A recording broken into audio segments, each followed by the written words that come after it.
Welcome back to Mr. Midnight. I'm your host, and tonight we're heading to Oregon, a place most people think is just beautiful forests and rainy cities. But what if I told you there are things happening there that nobody talks about? Things that make people disappear. Things that change ordinary folks into something else entirely. Tonight, I've got 8 true horror stories from Oregon that will make your blood run cold. You'll hear from a waitress who discovered her restaurant was serving more than just food to customers, a park ranger who found out why hikers keep vanishing in Crater Lake, and a fisherman who wishes he never went 20 miles offshore that day. These are real people telling real stories that most channels won't touch. If you're new to Mr. Midnight, hit that subscribe button and turn on notifications because we bring you the scariest true stories you've never heard before. Now grab a blanket, turn down those lights, and whatever you do, don't watch this alone. Let's begin with our first story.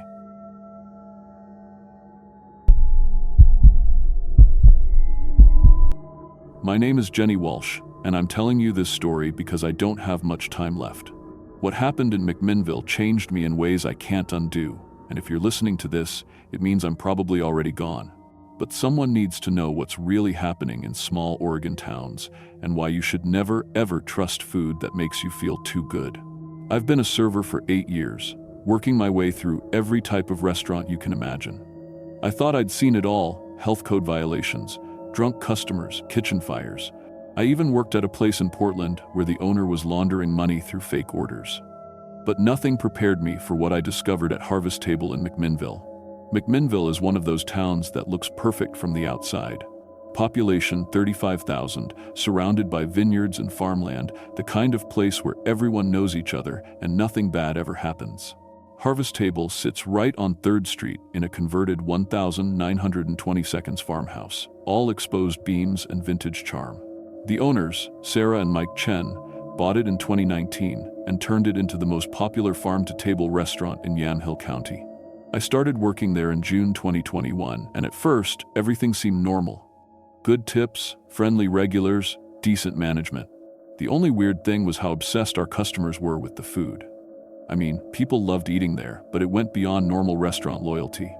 Some regulars would drive from Portland just for lunch. Others would call ahead to make sure we weren't sold out of their favorite dishes. But I figured that was just good cooking. Everything changed on August 15th, 2021. I remember the exact date because it was the day my life became a nightmare. A man in an expensive suit walked into the restaurant that Tuesday afternoon. He looked wrong for McMinnville, too polished, too corporate. He introduced himself as Dr. Marcus Chen, Sarah's cousin, and said he worked for Pacific Agriculture Solutions, a research company developing sustainable food additives. We're running a pilot program to reduce food waste and improve nutritional absorption, he explained to our staff during a meeting after closing. The supplements I'm providing will enhance your customers' satisfaction with smaller portions while improving their overall health. The supplements came in small amber bottles with handwritten labels. No corporate logos, no FDA approval numbers. Just clear liquid that Dr. Chen said was derived from traditional Pacific Northwest botanical sources. He showed us how to add exactly 3 drops per gallon to our salad dressings and soup bases. The effects are subtle but profound, he said, his eyes never quite meeting ours. Customers will feel more satisfied, more connected to the food. It's completely natural and harmless. Sarah seemed nervous but excited. She'd been struggling with food costs, and Dr. Chen promised the supplements would reduce waste and increase customer loyalty. He even offered to pay us a bonus for participating in the study. I should have asked more questions. I should have demanded to see research documents or FDA approvals. But the money was good, and Dr. Chen had this way of making everything sound legitimate and beneficial. The first week after we started using the supplements, our customers seemed happier than ever. People who normally ordered large portions were satisfied with smaller meals. They'd finish eating and just sit there with these blissful expressions, like they'd found exactly what they'd been searching for their whole lives. "Jenny, I don't know what you're doing differently, but this food is incredible," said Tom Henderson, a regular who usually complained about everything. "I can't stop thinking about that soup. I dreamed about it last night." That should have been my first warning sign. People don't dream about restaurant soup. By the second week, our regulars, we were coming in more frequently. Tom started showing up every day at exactly 12:30, ordering the same thing, It's whatever soup we had that day. Mrs. Patterson, an elderly woman who used to eat lunch with us once a week, began coming in every morning for breakfast, every afternoon for lunch, and sometimes for dinner too. Other food just tastes wrong now, she told me, looking almost embarrassed. I tried to eat at home yesterday, but everything tasted like cardboard. I couldn't even swallow it. I started paying closer attention to customer behavior. People seemed anxious if they couldn't get their usual table. If the kitchen was running slow, customers would pace, check their watches, even snap at each other. Some would start sweating if their food took longer than usual. One evening, I watched a man I'd never seen before stand outside our locked door for 3 hours before we opened for dinner. When I asked if he needed help, he said he'd driven from Salem just to eat our butternut squash soup. I can't explain it, he said, his hands shaking slightly. I tried to stay home, but I kept thinking about that soup. I couldn't concentrate on anything else. I had to come. During Dr. Chen's weekly check-ins, I mentioned the increasingly strange customer behavior. Instead of concern, I saw satisfaction in his eyes. The supplements are working exactly as intended, he said, making notes in a black leather journal. Your customers are developing a healthy relationship with nutritious food. They're breaking free from the processed food addiction that plagues most Americans. But it didn't feel healthy. It felt like addiction, pure and simple. 3 months into the program, things got worse. Customers who missed more than a day or two at the restaurant would show up looking sick, pale, shaky, sometimes vomiting. Dr. Chen explained this as detox symptoms from breaking their processed food habits. Their bodies are rejecting the artificial chemicals that they've been consuming for years, he said. The supplements are helping them purge toxins. It's temporary discomfort for long-term health benefits. One night, I decided to investigate for myself. I stayed after closing and went into the walk-in cooler where we stored the supplement bottles. Under the harsh fluorescent lights, I held one of the bottles up and really looked at it for the first time. The liquid wasn't completely clear like I'd thought. When I tilted the bottle, I could see tiny dark specks floating inside, moving in ways that seemed too purposeful to be random particles. They clustered together, separated, clustered again, like they were communicating.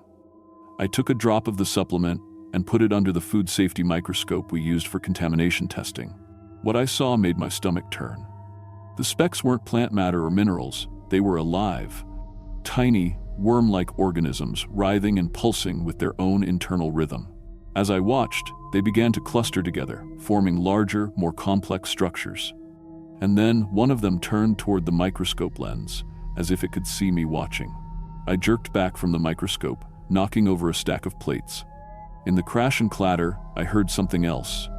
A high-pitched whining sound, like feedback from a microphone. It was coming from the supplement bottle. I grabbed my phone and tried to call the number on Dr. Chen's business card. The number was disconnected.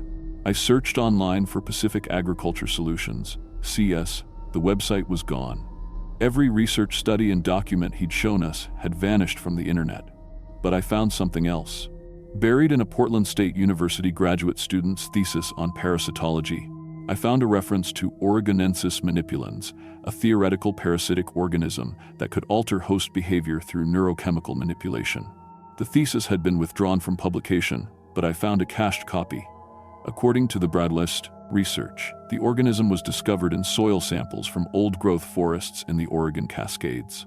It could survive in liquid solutions and remain dormant until ingested by a mammalian host. Once active, it migrated to the brain and began secreting compounds that created intense cravings for whatever food had been the delivery vehicle.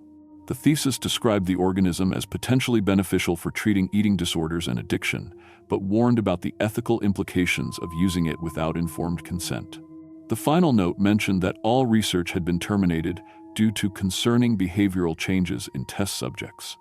The author of the thesis was listed as Dr. Marcus Chen. I should have run then. I should have grabbed my things and left town immediately. Instead, I made the mistake of confronting Sarah about what I'd discovered. Sarah, we need to stop using those supplements immediately, I told her the next morning before opening. Dr. Chen isn't who he says he is, and those aren't plant extracts. They're some kind of parasite. Sarah's reaction told me everything I needed to know. Instead of shock or concern, she just looked tired. Jenny, You weren't supposed to find that out so soon, she said, locking the front door behind her. Dr. Chen said most people wouldn't figure it out for at least 6 months. You knew? I backed toward the kitchen, my heart racing. You knew we were feeding parasites to our customers?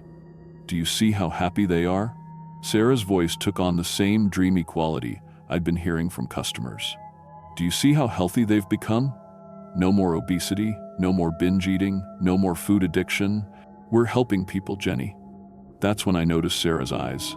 The pupils were dilated, and there was something moving just beneath the surface of the whites, tiny dark threads wiggling like worms.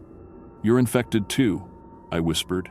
We all are, she said, smiling. Dr. Chen added, the supplements to the staff meal yesterday. You ate the pasta salad, remember? You're one of us now. The room started spinning. I remembered the pasta salad, how incredibly delicious it had tasted, how I'd gone back for seconds even though I was full, how I'd been thinking about it ever since. I ran for the back door, but my legs felt heavy and uncoordinated. Behind me I could hear Sarah laughing. There's nowhere to go, Jenny. You'll be back. They always come back. I made it to my car and drove straight to the hospital in McMinnville. I told the emergency room doctor that I'd been exposed to parasites and needed immediate treatment. He looked at me like I was having a mental breakdown. Miss Walsh, I understand you're upset, but there's no evidence of parasitic infection, he said, after running blood tests and x-rays. Everything looks normal. Perhaps you should speak with someone about these anxiety symptoms. But I could feel them inside me, tiny movements in my stomach, behind my eyes, in my brain. When I looked in the mirror, I could see dark threads moving beneath my skin. I drove to Portland and checked into a hotel, determined to find a doctor who would take me seriously. But by the third day, I couldn't think about anything except the food at Harvest Table. My mouth watered constantly. Other food tasted like ash and made me nauseous. On the fourth day, I found myself driving back to McMinnville without remembering making the decision. I parked outside Harvest Table and sat in my car for hours, staring at the building. Other people were doing the same thing. Sitting in their cars, waiting for opening time, their faces blank and hungry. When the doors opened at 11 a.m., we all walked in together like sleepwalkers. I ordered the butternut squash soup without looking at the menu. It tasted better than anything I'd ever eaten in my life. The relief was immediate and overwhelming. Welcome back, Jenny, Sarah said, setting down. A glass of water that I knew contained more supplements. Dr. Chen wants to speak with you. Dr. Chen was waiting in the back office, still wearing that expensive suit. Up close, I could see the dark threads moving beneath his skin too, but his were thicker, more numerous, almost covering his entire face. I'm sorry you had to find out this way, he said, his voice harmonizing with itself like multiple people speaking at once. But you'll understand soon. The organisms aren't parasites, they're partners. They're helping humanity evolve beyond its destructive relationship with food and consumption. You're turning people into addicts, I managed to say, though part of me was already starting to believe him. The soup had made me feel so much better, so much clearer. Addicts crave things that harm them, Dr. Chen replied. Our hosts crave what heals them, what nourishes them, what connects them to something greater than themselves. He showed me charts and graphs documenting the health improvements in McMinnville residents over the past 3 months. Weight loss, improved cardiovascular health, decreased anxiety and depression, lower crime rates. The statistics were undeniable. We're expanding to 12 more Oregon towns this year, he said. Eventually, we'll have a network of connected communities, all working together toward a common goal.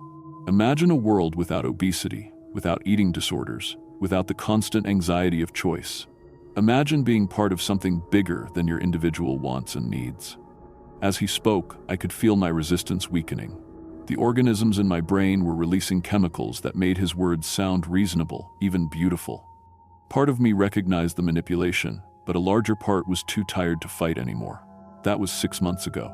I've been living in McMinnville ever since, eating at Harvest Table every day, watching more people join our community.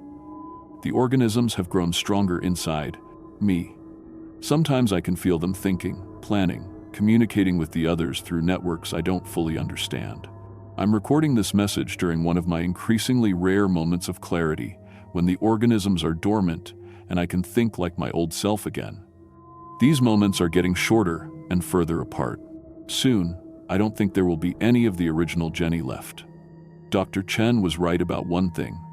I am healthier than I've ever been. My body is perfectly nourished. My mind is usually at peace, and I feel connected to something vast and purposeful. But the cost is my humanity, my free will, my individual consciousness. The organisms are spreading beyond Oregon now. I've seen news reports about strange eating behaviors in Washington and Northern California. Restaurant chains with unusual customer loyalty, health food stores where people shop with that same blissful, empty expression I see in the mirror every day. If you're listening to this and you live anywhere in the Pacific Northwest, be careful what you eat. If restaurant food starts tasting too good, if you find yourself craving specific dishes, if other food loses its appeal, its life, leave immediately. Don't finish your meal, don't go back, and whatever you do, don't let them convince you it's for your own good. The organisms don't just want to control what you eat. They want to control what you think, what you feel, what you are. And once they're inside you, once you've tasted that perfect satisfaction they offer, you'll never want to be human again. I can feel them waking up now. The clarity is fading, and the hunger is returning. In a few minutes, I'll delete this recording and walk to Harvest Table for dinner, just like I do every night. I'll order the soup, smile at the other hosts, and pretend everything is normal. But maybe, if you're smart, if you're careful, you can avoid becoming what I've become. Maybe you can stay human long enough to warn others. The organisms are spreading faster now. They're hungry, and they're looking for new hosts. Don't let them find you.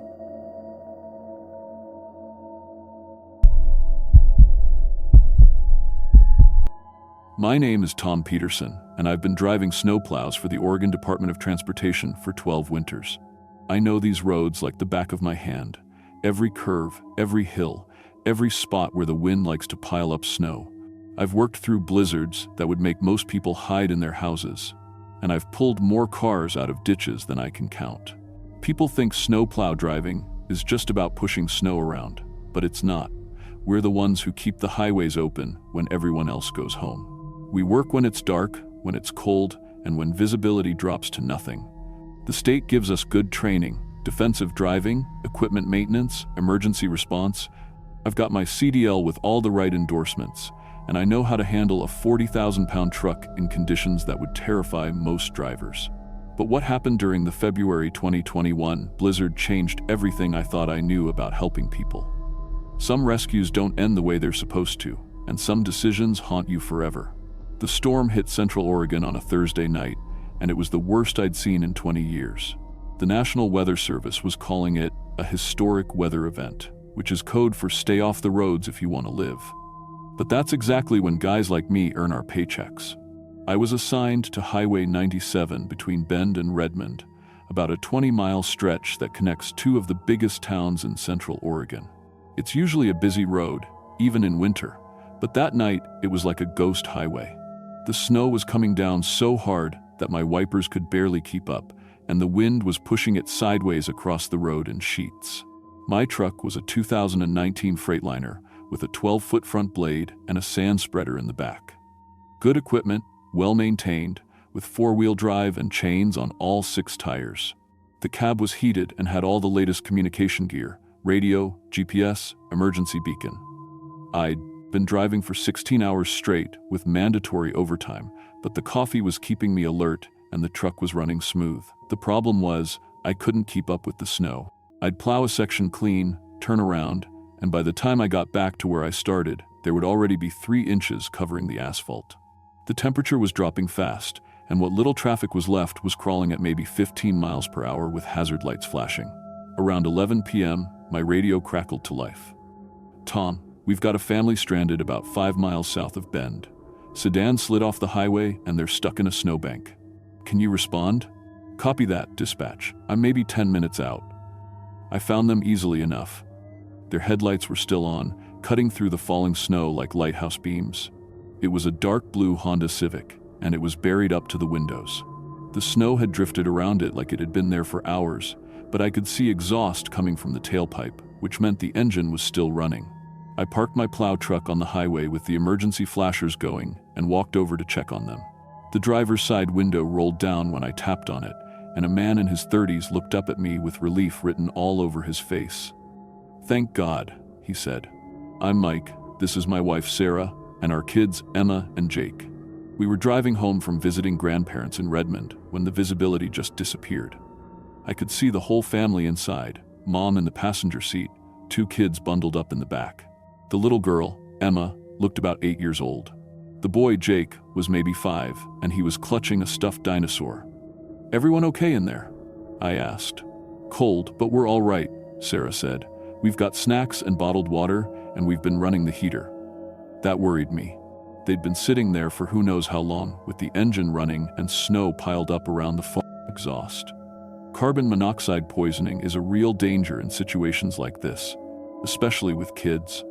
I walked around the car to assess the situation. The snow was packed tight around the wheels and undercarriage. Even if I could plow them out, their little sedan didn't have the ground clearance to drive through what was on the road. "I'm going to try to clear you a path," I told Mike. "But this might take a while." I spent the next 30 minutes using my plow to push snow away from their car, but it wasn't working. Every time I moved a pile, more snow would blow back in. The storm was getting worse, and I was starting to worry about carbon monoxide building up in their car. I radioed for a tow truck, but dispatch came back with bad news. All available trucks are responding to accidents on the other highways. Might be 3 or 4 hours before we can get one to you. That's when I made the decision that still haunts me. The smart thing would have been to wait, to keep them warm in their car until help arrived. But I was worried about the exhaust situation, and the storm was getting worse by the minute. "Here's what we're going to do," I told the family. "I'm going to load all of you into my truck and drive you back to town. We can deal with your car tomorrow when the storm passes." Mike looked uncertain. "Is that safe? I mean, your truck is a lot bigger than our car." "It's built for this weather," I said. "Chains on all the tires, 4-wheel drive, and it weighs 20 times what your car does.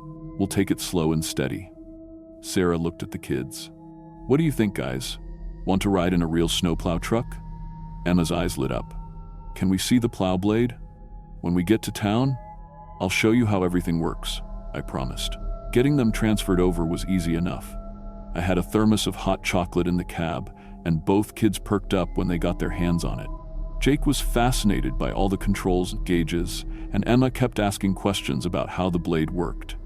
"Do you push all the snow into the ditch?" she wanted to know. "Most of it," I said, backing the truck onto the highway. "Sometimes we have to load it into dump trucks and haul it away." Mike and Sarah were sharing the passenger seat, which wasn't exactly comfortable, but they seemed relieved to be moving again. I had the heater cranked up, and the cab was warm and dry.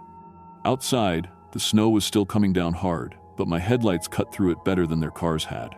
I was driving slow, maybe 20 miles per hour, staying in the right lane and watching for ice.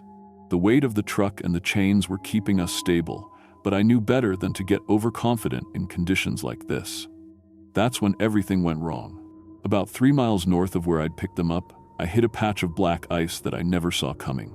Black ice is invisible under fresh snow, and it turns even the best tires into hockey pucks. The truck started sliding sideways toward the guardrail, and I could feel the back end coming around. I turned into the skid like they teach you, pumped the brakes, downshifted, everything you're supposed to do. But physics doesn't care about training when you're dealing with 40,000 pounds on ice. "Hold on," I shouted, but it was too late. We hit the guardrail, doing maybe 15 miles per hour, but the weight of the truck snapped the metal posts like toothpicks. The truck tipped over the edge and started rolling down the embankment. I remember the headlights spinning across the trees, Sarah screaming, and the awful sound of metal twisting and glass breaking. The truck rolled twice before slamming into a cluster of pine trees. The impact threw me against my door, and I felt something warm running down my face. Everything went quiet except for the hiss of steam coming from somewhere under the hood. When I came to, I was hanging upside, down in my seatbelt. My head was throbbing, and there was blood dripping into my eyes from a cut on my forehead. The cab was tilted at a crazy angle, and I could smell gasoline. "Everyone okay?"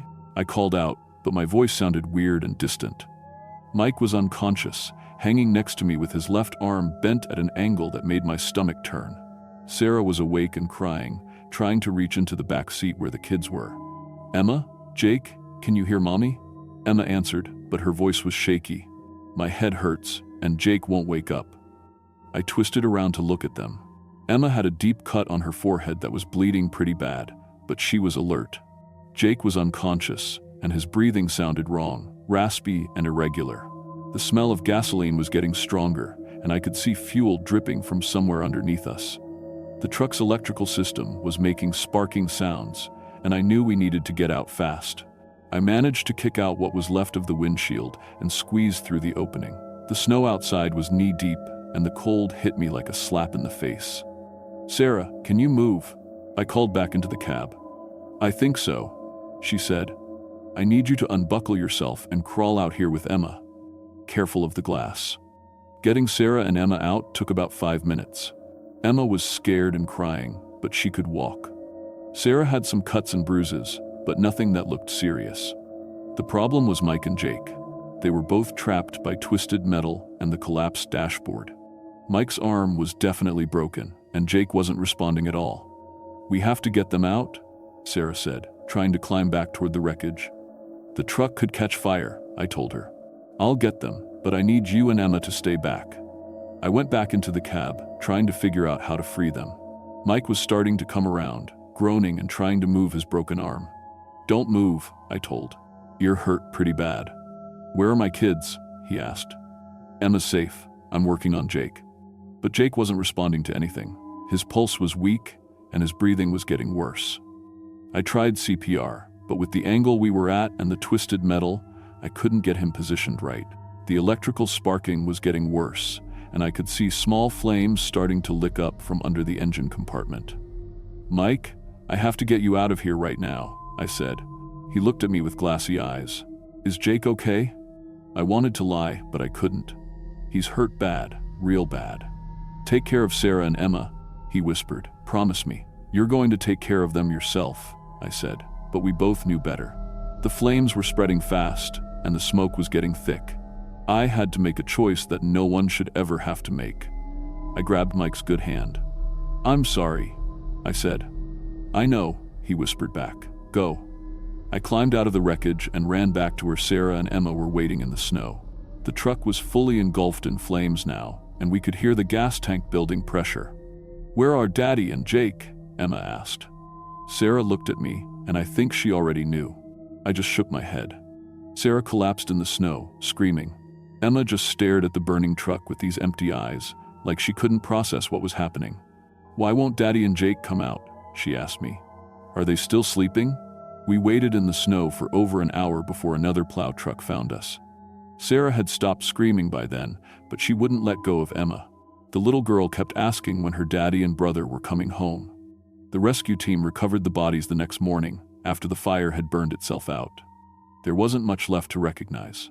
The official investigation ruled it an unavoidable accident caused by unprecedented weather conditions and hidden ice.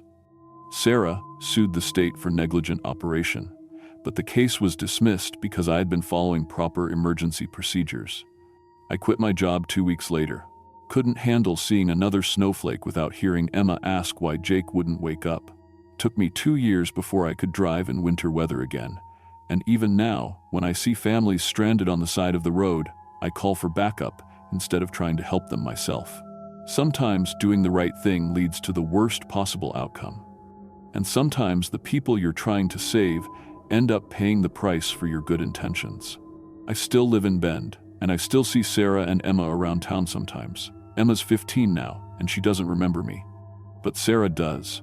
She always looks away when our eyes meet, and I don't blame her. Some rescues just aren't meant to end well.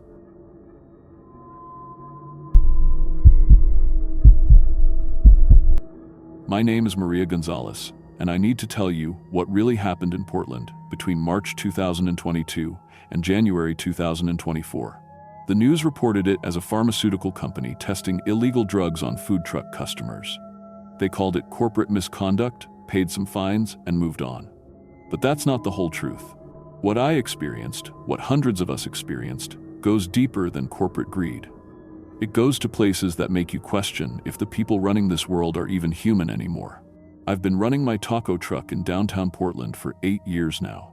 Started with $3,000 in savings and a beat-up truck I bought from a guy who ran a hot dog stand behind Pioneer Square.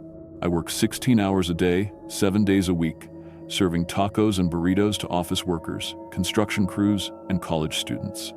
I've survived health inspectors, broken equipment, angry customers, kitchen fires, and even getting robbed at gunpoint twice. I thought I'd seen everything the streets could throw at me. I was wrong. The morning it started was Tuesday, March 15th, 2022. I remember the exact date because it was my daughter's birthday, and I was planning to close early to take her to dinner. The weather was typical: Portland, TMO, gray clouds, and a drizzle that made everything smell like wet concrete and car exhaust. I had my prep routine down to a science after all these years. Check propane tanks, fire up the grill, get rice and beans warming, slice onions and cilantro. My truck was parked in my usual spot on Southwest 5th Avenue, sandwiched between Paulo's coffee cart and an old guy named Frank who sold newspapers. The sound of my radio playing quietly mixed with the hiss of the grill and the distant rumble of morning traffic. Everything smelled like cooking meat, lime juice, and that damp Oregon air that gets into your bones. My hands were already stained green from cutting cilantro. Normal Tuesday morning, just like hundreds before it. That's when I saw him, walking toward my truck. A man in an expensive charcoal gray suit that probably cost more than I made in 2 months. Perfectly styled silver hair, shoes that clicked on wet pavement like a metronome. He carried a leather briefcase and moved with the kind of confidence that comes from never having to worry about rent money. "Excuse me, are you Maria Gonzalez, owner of this establishment?" His voice was smooth, practiced, like a politician or a salesman. I wiped my hands on my grease-stained apron. "Yeah, that's me. You ordering lunch or what? Actually, I have a business proposition that could change your life." He opened his briefcase carefully, protecting the contents from the drizzle. "Dr. Richard Morse, from Cascade Medical Research. We're conducting a community wellness initiative in underserved urban areas." The documents looked legitimate: official letterheads, government seals, signatures in blue ink. He explained that his company wanted to partner with local food vendors to distribute free vitamin supplements with meals. "We'd compensate you $2,500 monthly," he said, sliding a contract across my service window. "Simple community outreach. Help working people feel better, more productive. Think of it as corporate social responsibility." $2,500 a month was more than my best profit month ever. That was enough to fix my dying freezer. Maybe start saving for the real restaurant I dreamed about. My daughter needed dental work we couldn't afford. My son wanted to join the high school robotics team, but the fees were $800. The vitamins came in unmarked white bottles with basic labels. Daily wellness supplement. Take one with food for increased energy and mood support. Dr. Morse said to focus on regular customers who seemed stressed, tired, or depressed from their jobs. These supplements represent years of research into nutritional deficiency in working populations, he explained. You're participating in legitimate DIME, community health improvement. For the first 3 weeks, everything seemed perfect. My customers loved getting free vitamins with their lunch.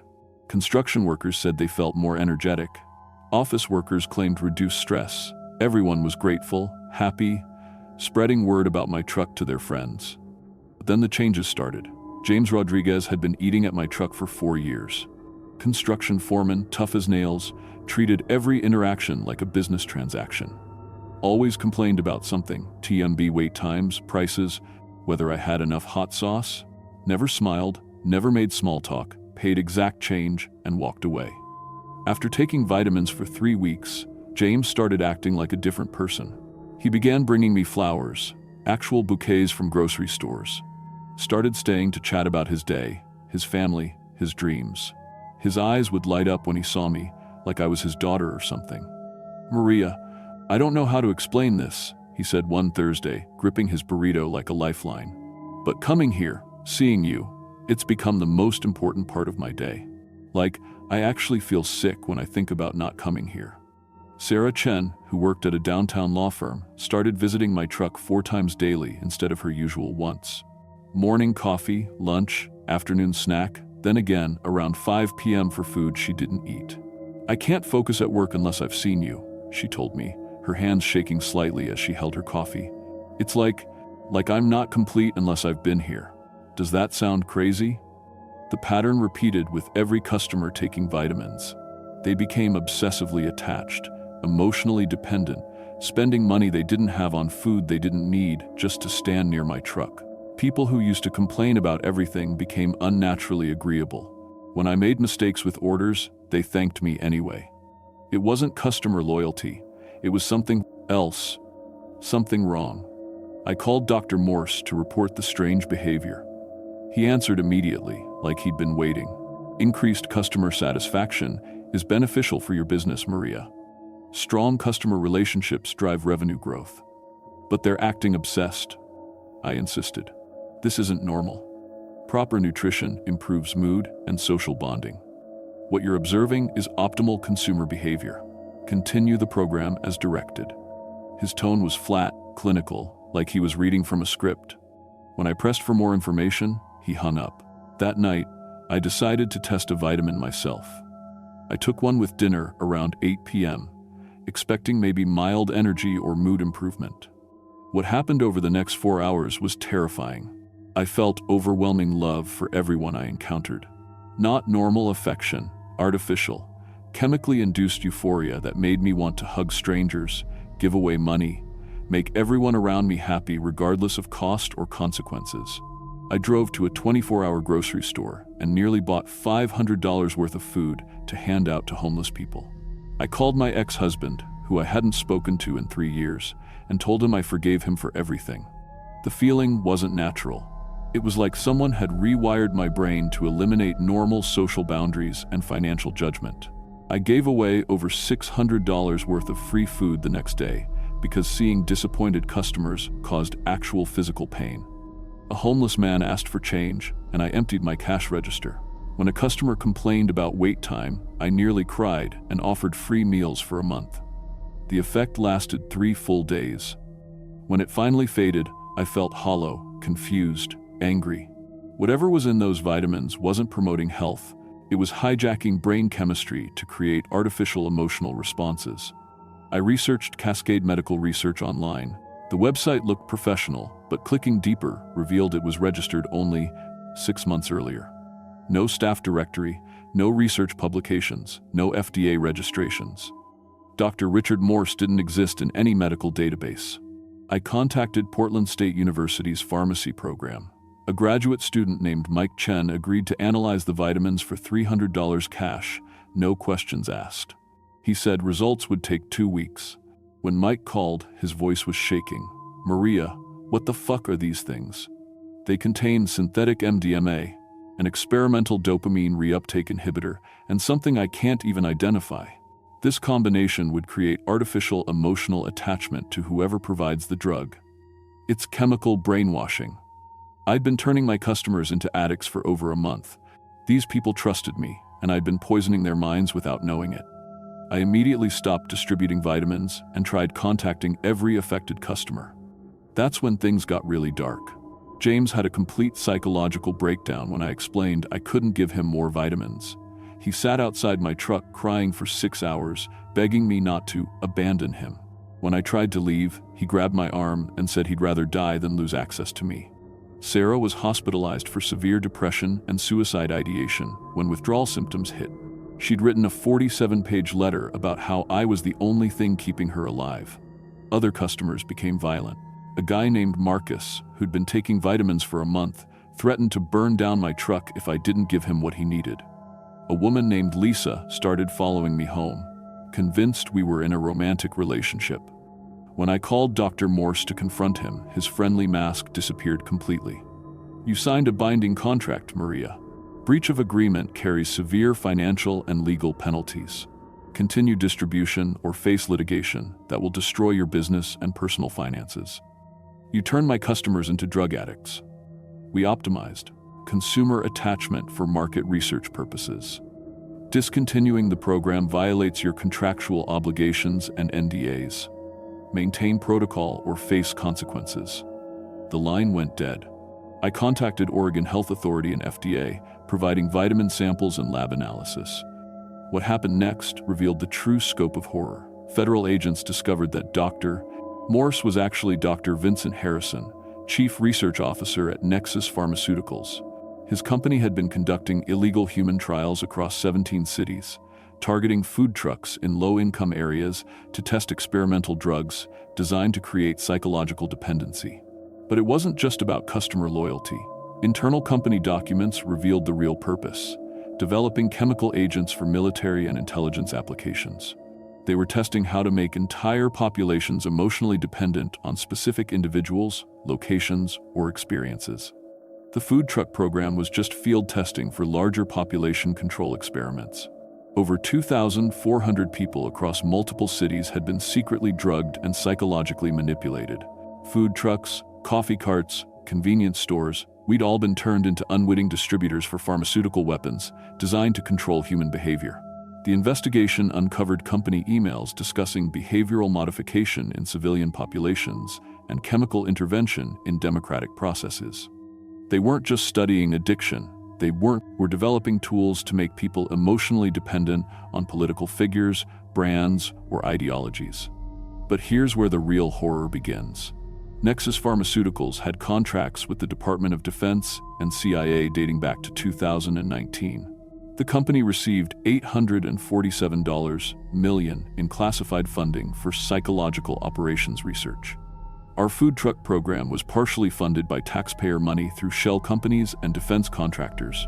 When the story broke, Nexus hired Thompson & Associates, a crisis management firm that specializes in burying corporate scandals. Within 48 hours, news coverage shifted from illegal human experimentation to regulatory oversight failure. The focus moved from criminal conspiracy to bureaucratic incompetence. Nexus executives testified before Congress, expressing regret for procedural violations while denying intentional wrongdoing. They claimed the drugs were intended for legitimate antidepressant research and that field testing protocols were misunderstood by local coordinators. Dr. Harrison received 2 years minimum security prison. The company paid $127 million in fines, $500 in fines, less than they'd made in profits from defense contracts that year. No one went to federal prison.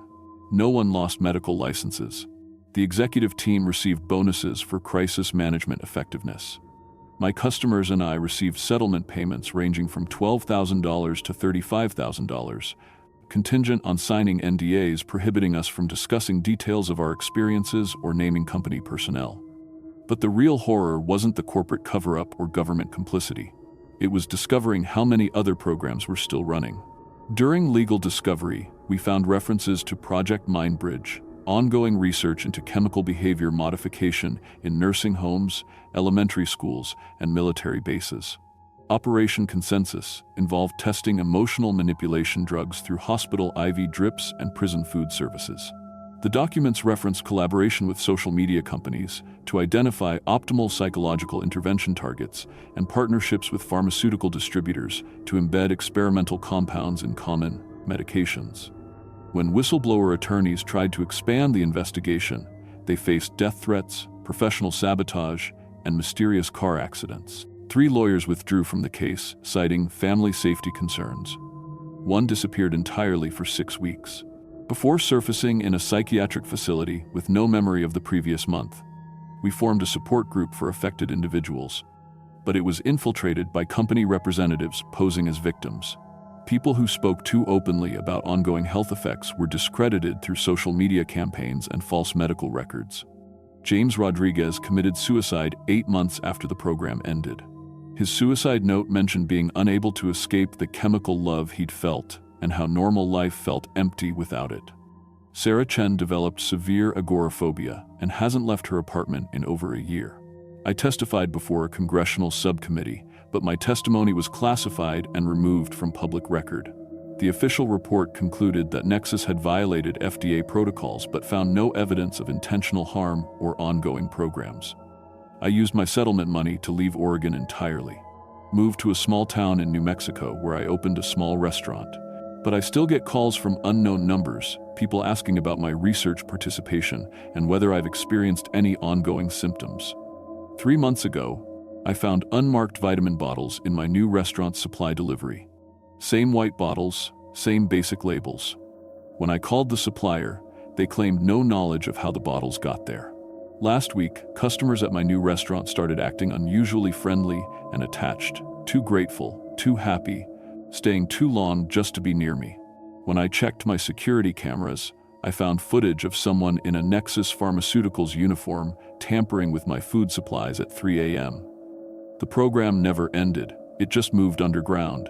I'm telling this story because people need to know that what happened in Portland wasn't an isolated incident.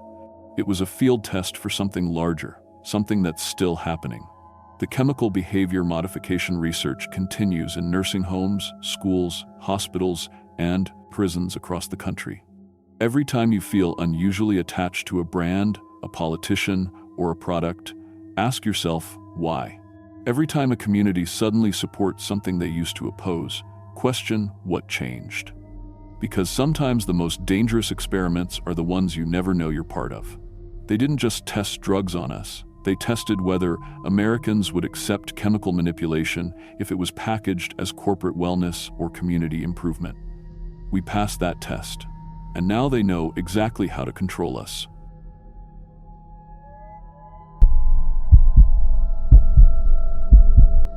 My name is Carlos Martinez, and I've been working the docks at the Port of Astoria for 7 years. I started when I was 25, right after my dad got me the job through his union connections. The work is hard, loading and unloading massive cargo containers from ships that come in from all over the world. Your back aches every day, your hands get torn up from the chains and cables, but it pays well enough to support my wife and 2 kids. I thought I knew everything about dock work: how to operate the cranes, how to read shipping manifests, how to spot damaged containers before they cause problems. I've worked through storms that made the ships rock like toy boats, handled cargo worth millions of dollars, and dealt with every kind of dangerous shipment you can imagine. But what happened during the night shift in September 2020 showed me there are some things in this world that no amount of experience can prepare you for. What I'm about to tell you is the reason I don't sleep anymore. Why my wife left me 6 months ago, taking our kids to her mother's house in Portland. Why I drink myself unconscious every night just to stop seeing their faces. The dead ones. The ones who whisper my name from inside the shipping containers. It all started because of COVID. The port cut day shifts and moved most operations to overnight to reduce contact between workers. I got assigned to the graveyard shift, midnight to 8 a.m. At first, I hated it, coming home when my family was just waking up, sleeping while they lived their lives, missing dinner every night. But the pay was better, and we needed the money. The Port of Astoria sits right where the Columbia River meets the Pacific Ocean. On foggy nights, which is most nights, you can barely see 50 feet in any direction. The massive cranes look like metal dinosaurs in the mist, and the sound of waves against the dock never stops. Container ships come in like floating cities, their lights cutting through the darkness as they navigate the channel. But there's something else about that place at night, something wrong. The older workers talk about it sometimes, when they've had a few beers after shift. Ships that dock empty but leave full. Containers that feel warm to the touch even in winter. Sounds coming from sealed cargo that couldn't possibly be making noise. Most nights were routine. A ship would dock around 10 p.m., and we'd spend the next 6 hours unloading containers onto trucks for transport inland to Portland, Seattle, or wherever they needed to go. Each container has paperwork, bills of lading, customs forms, inspection certificates. Everything has to match up perfectly, or the whole shipment gets held up. The crew I worked with was small but experienced. There was Rick, my supervisor, who'd been at the port for 15 years. He knew every regulation, every shortcut, every trick to keep cargo moving efficiently. Then there was Miguel and Dave, both solid workers who'd been there almost as long as me. We worked like a machine, rarely needing to talk much to get the job done. But in October, I started noticing something strange. Certain containers were handled differently. They came with special paperwork that Rick kept separate from the regular manifests. The trucks that picked these containers up always arrived after midnight, when most of the regular truckers had gone home. And the drivers weren't the usual guys we knew. They were serious-looking men in tactical gear who carried guns openly. The containers were always marked as medical supplies or hospital equipment, but something felt wrong about them. They were much heavier than typical medical gear. When we loaded them onto the trucks, they made the suspension groan under the weight. And sometimes, late at night when the fog was thick, I swear I could hear things moving inside them. Priority shipments for hospitals, Rick explained when I asked. COVID emergency supplies. The dime, armed escorts are because the stuff is valuable and there've been thefts. That made sense, I guess. People were desperate for medical equipment during the pandemic. But these drivers didn't act like regular security guards. They moved like soldiers, checking corners and watching rooftops like they expected trouble. They barely spoke to us, just pointed where they wanted the containers loaded and watched every move we made. The first thing that really bothered me happened on a Tuesday night in late October. I was operating the crane to move one of the medical supply containers when the cable slipped. The container dropped about 3 feet and hit the dock hard. The impact split open one corner, and the metal peeled back like opening a can. What I saw inside made my blood freeze. Bodies, human bodies, stacked like cordwood. Some were fresh, their skin still pink and soft. Others had been dead longer, their flesh gray and bloated. Men, women, even children. All naked, all with their eyes removed and strange symbols carved into their foreheads. But the worst part wasn't the bodies themselves. It was that some of them were still moving. Fingers twitching, mouths opening and closing like they were trying to speak. One woman's head turned toward me, and even though her eye sockets were empty black holes, I felt her looking right at me. I screamed and stumbled backward, falling hard on the concrete. The crane controls swung wildly, and the container slammed back down, sealing the split closed. Rick was there in seconds, helping me to my feet. But his face wasn't concerned. It was angry. "Carlos, listen to me very carefully," he said, his voice cold. "You didn't see anything. We're going to report this as a minor equipment malfunction, and you're never going to mention what you think you saw to anyone. Rick, there are dead people in there. We have to call the police." "There are no dead people," he said firmly. "You've been working too many night shifts. You're hallucinating, seeing things that aren't there." But I knew what I'd seen. I could still smell the death, the rot, the chemical preservatives, and I could hear them. Soft scratching sounds from inside the container, like fingernails on metal. Over the next few weeks, the nightmares started. I'd dream about those empty eye sockets, about fingers reaching through container walls, about voices calling my name from dark places. My wife said I was talking in my sleep, speaking words in languages she'd never heard before. The pattern continued. Every 2 weeks, the same Panamanian-flagged cargo ship would dock. The crew was different each time, but they all had the same look in their eyes. Dead, empty. Like they'd seen too much and lost pieces of their souls. They'd unload the same type of containers, always marked as medical supplies, always picked up by the same armed drivers. But now I knew the truth. These weren't weapons shipments. They were human trafficking on a scale I couldn't comprehend. Bodies being moved like cargo, some dead, some barely alive, all destined for something unspeakable. I started taking pictures with my phone when no one was looking. Container numbers, license plates, faces of the drivers. But every photo came out wrong. Blurry. Distorted, like something was interfering with the camera. In some shots, I could see shapes in the background that hadn't been there when I took the picture. Pale figures standing at the edge of the frame, watching. The license plates led me to a private security company based in Eastern Oregon. When I looked them up online, their website was professional but vague. Corporate shell companies, forwarding addresses, phone numbers that went to voicemail. But late at night, when I searched deeper into the dark web, I found references to human sacrifice, ritual murders, organ harvesting. The realization hit me like a punch to the gut. I wasn't just witnessing human trafficking. I was helping facilitate some kind of cult operation, moving bodies for ritual purposes. The thought made me sick, but I knew I had to be careful. If Rick was involved, and he clearly was, then speaking up the wrong way could get me killed. I decided to contact the FBI through their anonymous tip line. I uploaded all the photos I'd taken and wrote a detailed description of what I'd witnessed. But when I tried to submit the report, my computer crashed. Every time I tried to send the information, the same thing happened. Then the phone calls started. Middle of the night, heavy breathing, whispered threats in languages I didn't recognize. My wife begged me to change our number, but it didn't matter. They always found the new one. One night, I came home to find our cat dead on the kitchen table. Its eyes had been removed, and the same symbols I'd seen carved on the bodies were scratched into its fur. My wife screamed and wouldn't stop shaking.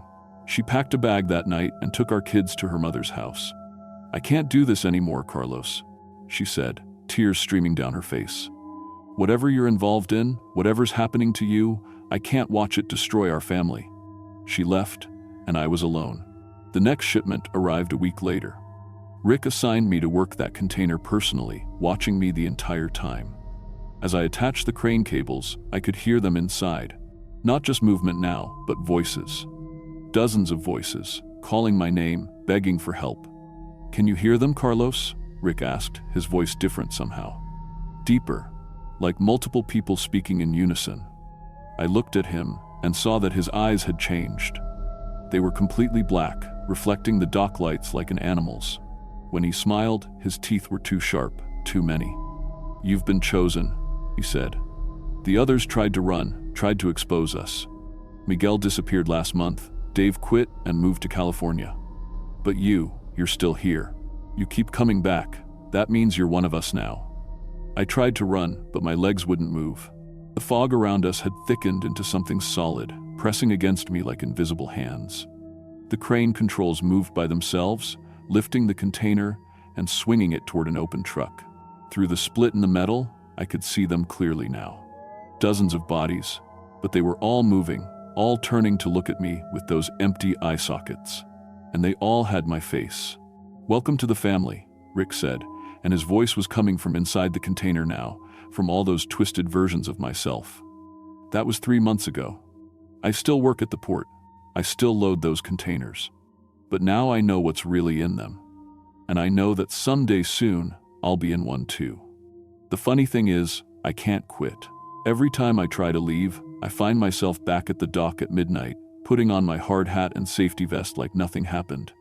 The keys are always in my pocket. The crane always responds to my touch. My wife doesn't return my calls anymore. My kids don't know their father is dead inside, just going through the motions of living while something else wears his skin. Sometimes, when I'm alone in the crane cab, I see them in the reflection of the windows. All the other workers who came before me. Miguel, Dave, and dozens of others I never knew. All with black eyes and too many teeth. All smiling and waving like we're old friends. They tell me it won't hurt when my time comes. They tell me I'll understand everything once I'm in the container with them. Once the symbols are carved into my forehead and my eyes are taken for the collection. I'm telling you this story because I need someone to know the truth. The Port of Astoria is still operating. Ships still come and go every night. New workers get hired when the old ones disappear. If you ever get offered a job there, especially on the night shift, don't take it, don't go near that place after dark. And if you see containers marked as medical supplies being loaded by armed guards, just keep driving. Because some jobs don't let you quit. Some workplaces become prisons. And some coworkers aren't human anymore. I can hear the ship's horn now. Time for another shift. Time to load more containers. Time to pretend I don't know what's inside them, what they're really for, where they're really going.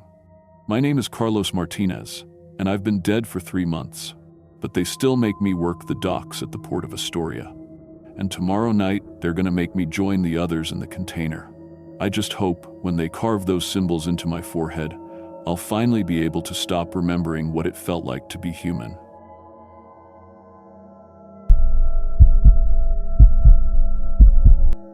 My name is David Thompson, and for 8 years I was the night custodian at Roosevelt Middle School in Eugene, Oregon. I know that doesn't sound like much, but cleaning up after 400 kids taught me things most people never learn. Like how to spot blood that's been scrubbed but not bleached. How to tell if a stain is from vomit or something worse. How the smell of fear lingers in empty hallways long after the screaming stops. I thought I'd seen everything in those dark corridors. Broken bones from bullying, suicide attempts in bathroom stalls, teachers having breakdowns in supply closets. But what I discovered in the basement of Roosevelt Middle School in January 2022 wasn't just criminal negligence. It was something that still makes my hands shake when I try to sleep. Because some of those children didn't just get sick. Some of them changed. I started working nights at Roosevelt because my wife Emma was dying of cancer. The insurance barely covered her treatments, and the night shift paid an extra $3 an hour. I'd work from 11 p.m. to 7 a.m., go home to take care of Emma, grab a few hours of sleep, then do it all again. She used to joke that I spent more time with the ghosts at school than with her. She wasn't wrong about the ghosts. Roosevelt Middle School was built in 1963 on land that used to be a lumber mill. Before that, it was a Kalapuya burial ground. The local tribes had protested the construction, but money talks louder than respect for the dead. 3 stories above ground, basement below, all built with the cheapest materials the state could find. The basement ran under the entire building, a maze of storage rooms, utility corridors, and forgotten spaces. That's where I kept my equipment and where the school stored everything they wanted to forget. Broken desks, moldy textbooks, boxes of records from students who'd graduated decades ago. And in the far corner, behind a door marked "Authorized Personnel Only," the chemical storage area. I had clearance for that room. Part of my job was inventory and basic maintenance. The space was maybe 20 by 30 feet, with concrete walls, fluorescent lighting, and metal shelving for legitimate cleaning supplies. In the back corner sat a locked cage where they stored old science lab chemicals waiting for proper disposal. Or at least, that's what I thought was in there. It was Tuesday, January 18th, 2022. I remember the exact date because it was 3 days before Emma's final chemo treatment. I was feeling hopeful that night, maybe a little careless. I unlocked the chemical storage room around 2 a.m. to grab fresh floor wax, and that's when the smell hit me. It wasn't just chemical, it was organic. Sweet and rotten, like fruit left in the sun mixed with something metallic, like blood and flowers and rust. The fluorescent lights were flickering worse than usual, casting shadows that seemed to move independently of their sources. 3 metal barrels sat outside the locked cage. Big industrial drums, 55 gallons each, with no labels or identification. They weren't there the week before.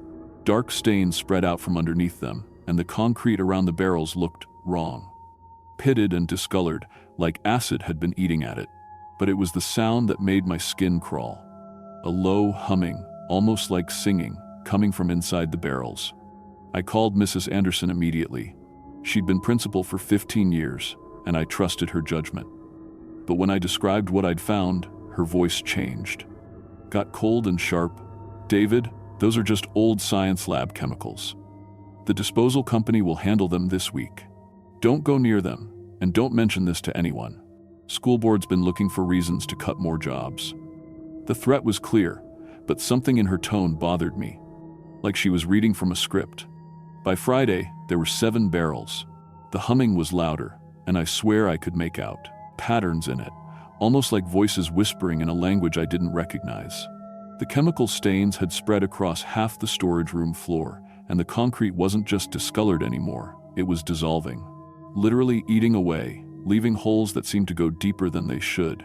My eyes burned constantly now, not just watering but actual pain, like someone was rubbing sand under my eyelids. And I was having dreams. Terrible dreams about children with black eyes and chemical burns on their faces, reaching out to me with melted fingers. During my Friday night shift, I found the first dead rat. It was in the hallway, outside the chemical storage room, lying on its back with its legs in the air. But the weird thing was, it looked deflated, like something had sucked all the fluid out of it, leaving just fur and bones. And its eyes were completely black. Over the weekend, more rats appeared, all in the same condition, all forming a rough circle around the chemical storage area. By Monday morning, there were dozens of them. The maintenance day crew found them and blamed poison, but I knew better. Poison doesn't drain the life out of something like that. That's when the children started getting sick. It began with headaches and nausea during first period.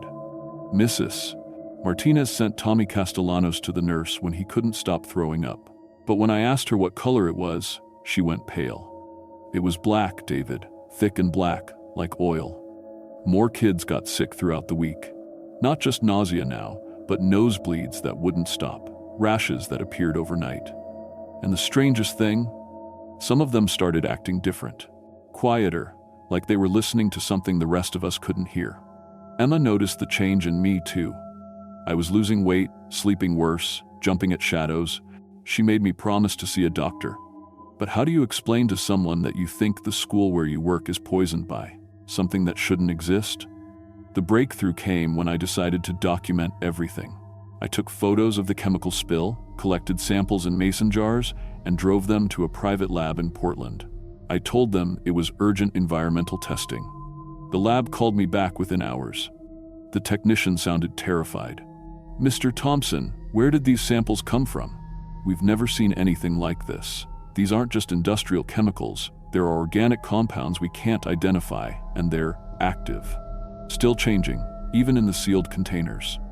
That night, I went back to the school with a digital recorder and an EMF detector I'd borrowed from my brother-in-law. What I captured in that basement storage room convinced me we weren't dealing with ordinary chemical contamination. The humming was definitely voices now. Multiple voices, speaking in unison, but the language wasn't human. The EMF detector went crazy near the barrels, spiking into ranges that shouldn't be possible from chemical reactions. And when I played back the audio later, underneath the humming, I could hear children crying. Children who sounded like they were calling for help. I contacted the Oregon Department of Environmental Quality the next morning and sent them everything, photos, audio recordings, lab results. I told them about the dead animals, the sick children, and Mrs. Anderson's cover-up attempts. DEQ investigators arrived with hazmat suits and detection equipment that looked military-grade. They took one reading in the basement and immediately called for a full building evacuation. Every student, every teacher, everyone out within the hour. But when the hazmat team tried to approach the barrels, their equipment started malfunctioning. Geiger counters giving impossible readings, air quality monitors displaying error messages, communication devices picking up those same whispered voices I'd recorded. The team leader, a woman named Dr. Sarah Chen, pulled me aside after the initial assessment. "Mr. Thompson, in 20 years of environmental cleanup, I've never seen anything like this. These chemicals, they're not just toxic. They're changing at a molecular level, almost like they're alive. And the energy readings we're getting suggest some kind of ongoing reaction that shouldn't be possible." The investigation revealed the horrifying truth. The school district had hired Cascade Environmental Solutions, a company that existed only on paper. The real operation was run by a man named Rick Clemens, who'd been dumping industrial waste in school basements across 3 Oregon counties. But this wasn't ordinary industrial waste. Clemens had contracts with Hanford Nuclear Reservation cleanup crews, medical research facilities, and several defense contractors. He was dumping radioactive materials, experimental compounds, and biological waste that was supposed to be destroyed, not buried. And some of that waste had been interacting with the burial ground beneath the school. Dr. Chen's team found that the chemical reactions were being amplified by what she called geological anomalies, underground formations that concentrated and transformed the contamination into something unprecedented. The indigenous burial sites contained minerals and organic compounds that acted as catalysts, turning toxic waste into something that seemed almost sentient. Over 400 students and 50 staff members had been exposed to compounds that didn't exist in any textbook. They all needed immediate medical evaluation, but traditional treatments weren't effective. Some of the children developed symptoms that baffled doctors: R sensitivity to light, ability to hear frequencies outside normal human range, and in 3 cases, what appeared to be telepathic connections to each other. Mrs. Anderson and 2 district administrators were arrested, but the investigation revealed they'd been receiving payments from Clemens for years. They knew exactly what was being dumped, and they'd chosen money over children's lives. During her confession, Mrs. Anderson claimed she'd started hearing voices in her office at night, telling her to keep the basement sealed. Rick Clemens was found dead in his cell before trial. Apparent suicide, but the guards reported that his body showed signs of the same cellular breakdown they'd seen in the lab animals at Roosevelt, like something had drained the life out of him from the inside. The school was closed for 14 months. Environmental contractors had to excavate 30 feet down, removing not just contaminated soil, but the burial sites that had been disturbed during construction 60 years earlier. They worked in rotating shifts because crews couldn't stay on site for more than 4 hours without developing symptoms. During the cleanup, workers reported tools moving on their own, electronic equipment displaying impossible readings, and voices speaking from areas where no one was present. 3 workers quit after claiming they saw children in the excavation sites, TIZ, children with black eyes and chemical burns, reaching up from the contaminated earth.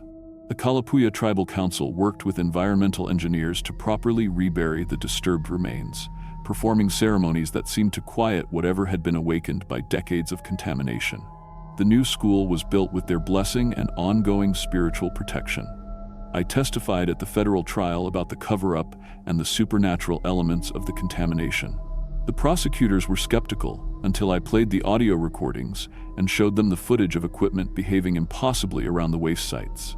The case established new federal protocols for investigating environmental crimes with anomalous characteristics. The CDC created a special research division to study the long-term effects of the Roosevelt exposure, because some of those children developed abilities that challenged our understanding of human biology. All exposed students and staff receive free medical monitoring for life, but it's not just cancer screenings. It's neurological testing, sensory evaluation, and psychological support for what the medical community calls enhanced perceptual sensitivity. Some of the children can sense environmental toxins at levels far below what instruments can detect. Others show resistance to radiation and chemical exposure that shouldn't be possible. They're not normal anymore. The contamination changed them at a cellular level, and we're still learning what that means. I was promoted to head of environmental safety for the entire Oregon Department of Education. My job now is investigating reports of anomalous contamination at schools across the Pacific Northwest. Because Roosevelt wasn't an isolated incident, we've found similar patterns at 17 other schools built on disturbed indigenous sites. Roosevelt Middle School reopened with the most advanced environmental monitoring systems in the country. But it's not just scientific equipment. The Kalapuya Tribal Council blessed the building and installed traditional protection symbols that seemed to prevent the kind of interaction that created the Roosevelt contamination. The children who were exposed are being monitored by a joint CDC-University research program. So far, none have developed cancers, but they've developed other changes: enhanced intuition, ability to sense danger, resistance to environmental toxins. It's like the contamination didn't just poison them, it evolved them. Emma died 3 months after the Roosevelt investigation concluded. But in her final weeks, she told me she was proud that I'd spoken up for those children. She said, "Sometimes the worst disasters create the strongest people." I still work in Oregon schools, but now I carry equipment that can detect more than just chemicals. Because what happened at Roosevelt taught me that some contamination isn't just environmental. It's spiritual, generational, and ongoing. When developers disturb sacred ground and fill it with poison, sometimes the earth itself fights back. And sometimes the children caught in between become something new.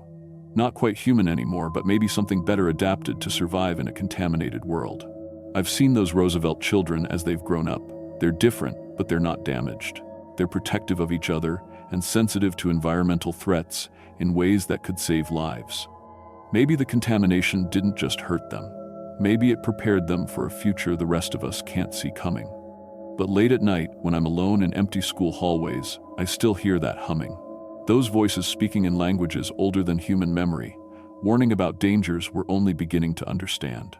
And sometimes, just sometimes, I think they're trying to protect us from something much worse than chemical contamination.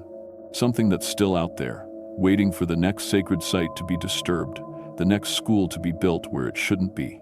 Because the real horror isn't what we found in those barrels. It's what's still buried beneath half the schools in Oregon, waiting to wake up.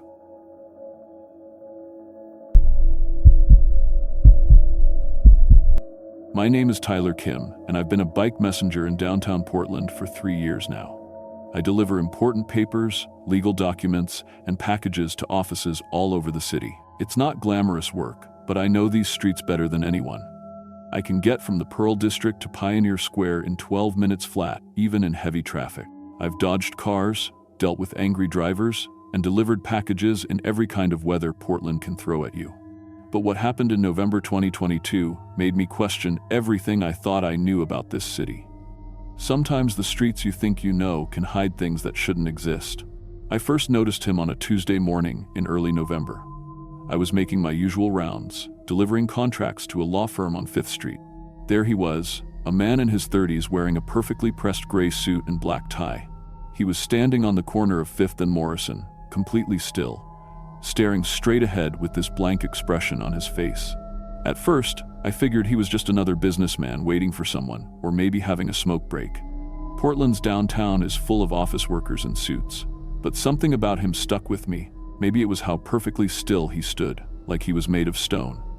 20 minutes later, I was delivering packages to a building in the Pearl District, about 2 miles away. That's when I saw him again. Same gray suit, same black tie, same blank stare. He was standing in front of a coffee shop on Northwest 13th Avenue, in the exact same position as before. I stopped my bike and checked my phone.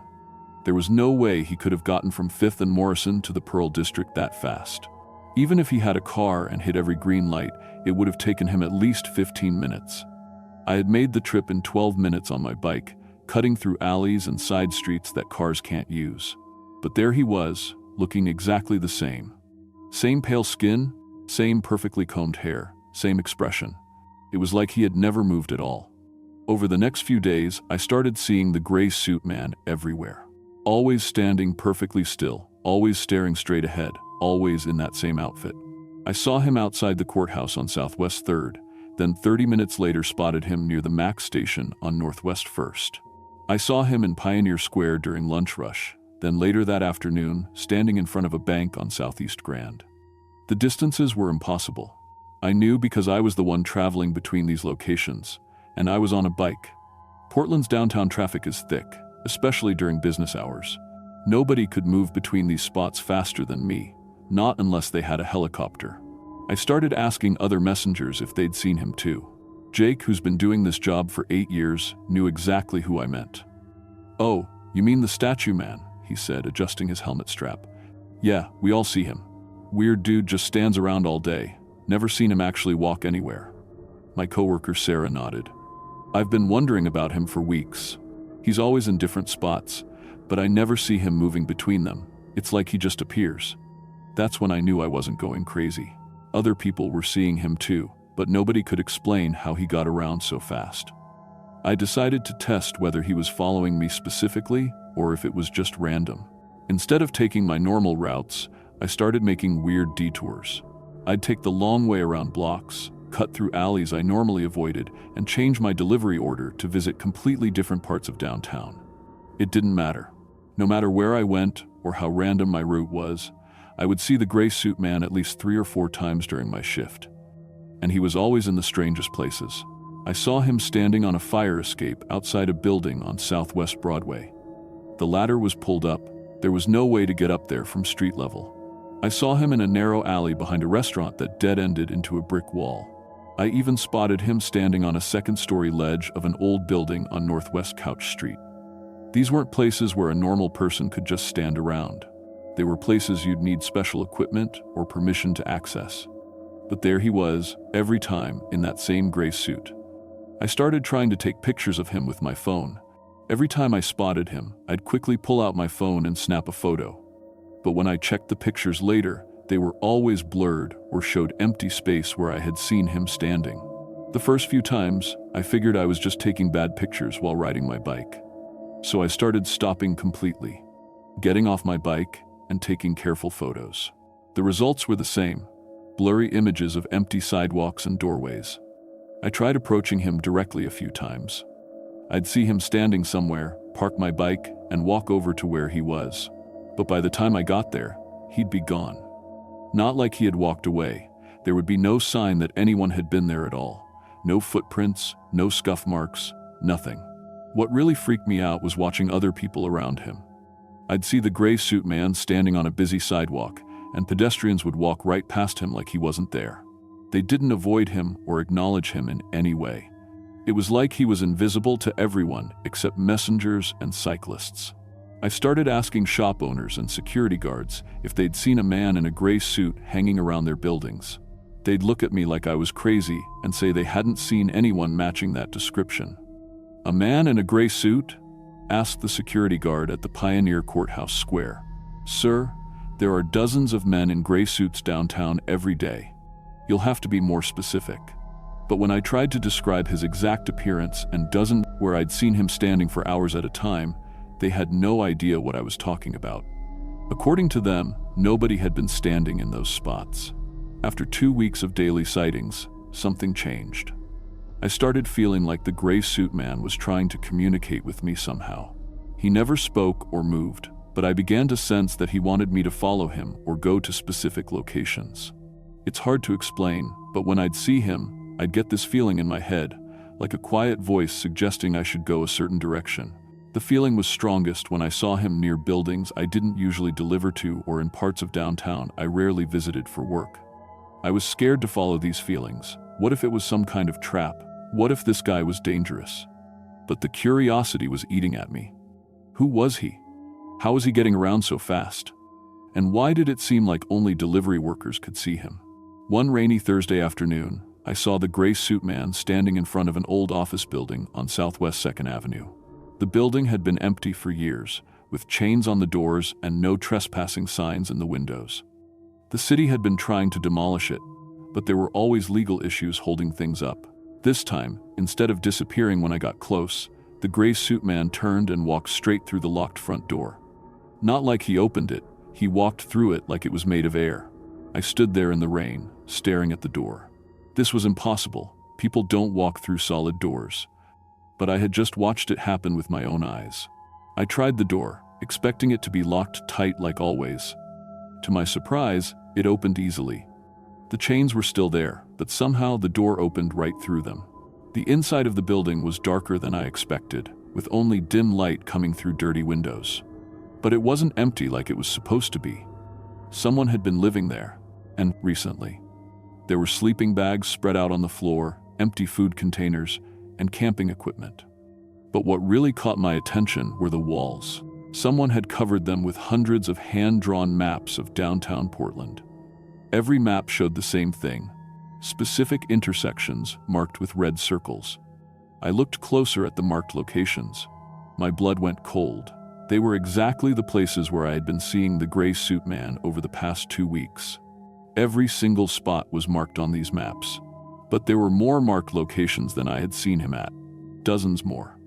It was like someone was tracking not just where I'd seen him, but where he was going to appear next. Scattered around the sleeping bags were notebooks and journals. I picked one up and started reading. The handwriting was perfectly neat, like it had been written by a machine instead of a human hand. Every letter was exactly the same size and shape. The journal contained detailed observations about people's daily routines. There were entries about office workers, shop employees, and delivery drivers. Each entry included descriptions of people's appearances, work schedules, and typical routes through the city. Then I found my name. Tyler Kim, 25, bike messenger for Rush Delivery Services. 5'8", black hair, usually wears red helmet and blue jacket. Works Monday through Friday, 8 a.m. to 6 p.m. Typical route includes Pioneer Square, Pearl District, Courthouse area. Rides Trek mountain bike, license number B4471. Lives in Hawthorne District.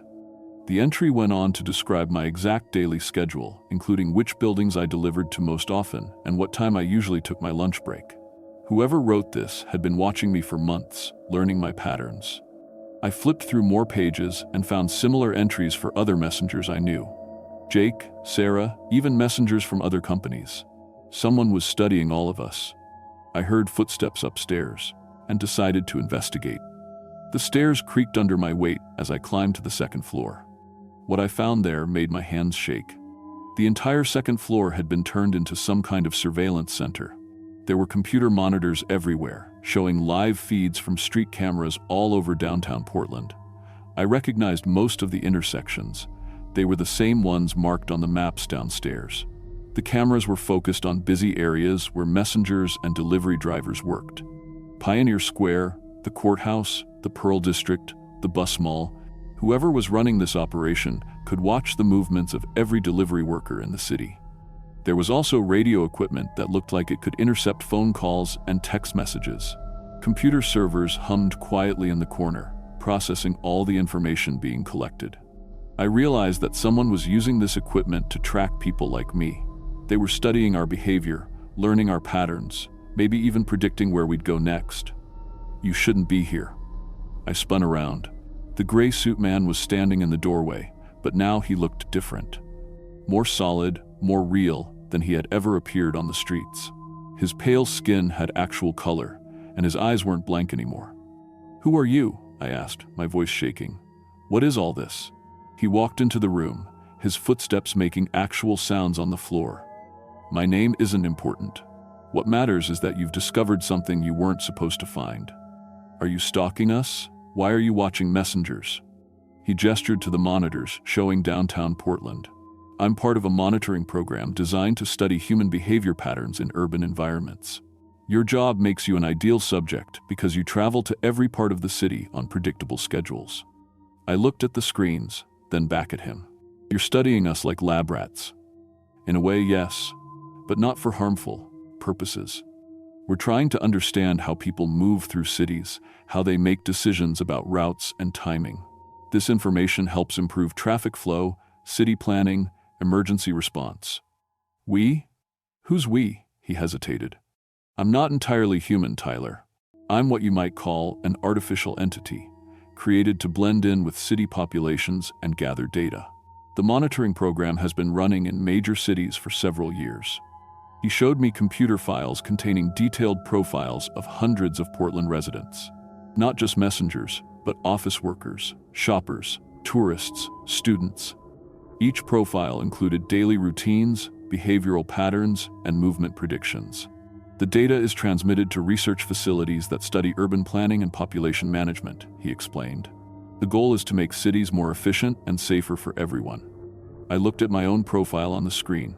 It contained information I had never told anyone: my favorite coffee shop, the route I took home from work, even what time I usually went to bed. How long have you been watching me? 6 months. You and 47 other delivery workers in the Portland area. Your jobs give you unique access to all parts of the city, and your routes create excellent data about traffic patterns and pedestrian flow. The whole thing felt like something out of a science fiction movie. Why did you let me see you? Why didn't you stay invisible? Because you were particularly observant. Most people don't notice patterns the way you do. I needed to evaluate whether you posed a risk to the monitoring program. He turned to face me directly. I have a proposition for you, Tyler. You can help us collect better data about delivery workers and their routes. In exchange, I can show you more about how the monitoring program works and what we're really studying. I stared at him, trying to process what he was asking. You want me to spy on my coworkers? I want you to help us understand how to make your job safer and more efficient. The data we collect could lead to better bike lanes, improved traffic signals, safer delivery routes. But we need insider perspective from someone who actually does the work. The offer was tempting in a weird way. Part of me wanted to understand more about what he was and who was behind the monitoring program. But another part of me was horrified by the idea of helping spy on people without their permission.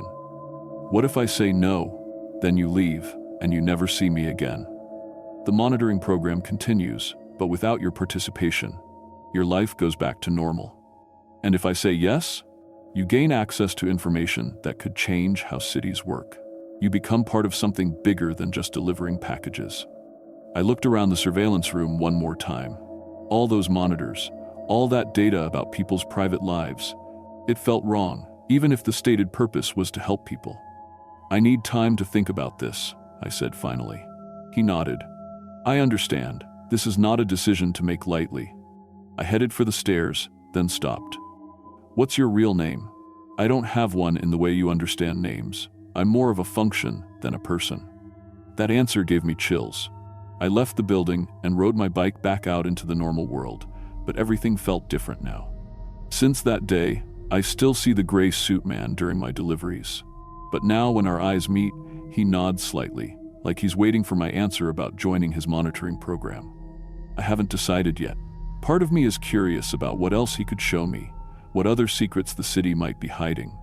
But part of me is terrified of becoming involved in something that could hurt innocent people. I've thought about reporting him to the police, but what would I tell them? That an artificial entity is running surveillance on the city? They'd think I was crazy. And I still don't know if what he's doing is actually illegal or if it might somehow help people. The worst part is not knowing who's really behind the monitoring program.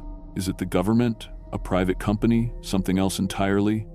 And what are they planning to do with all that data about how we live our lives?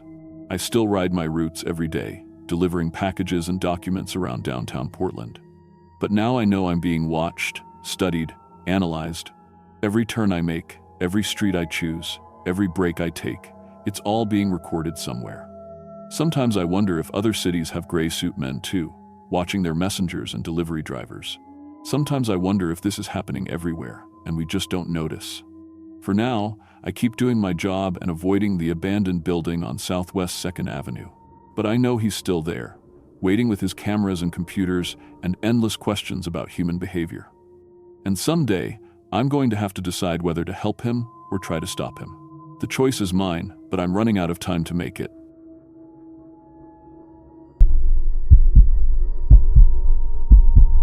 My name is Sarah Mitchell, and what I'm about to tell you happened to me 3 years ago at Crater Lake National Park.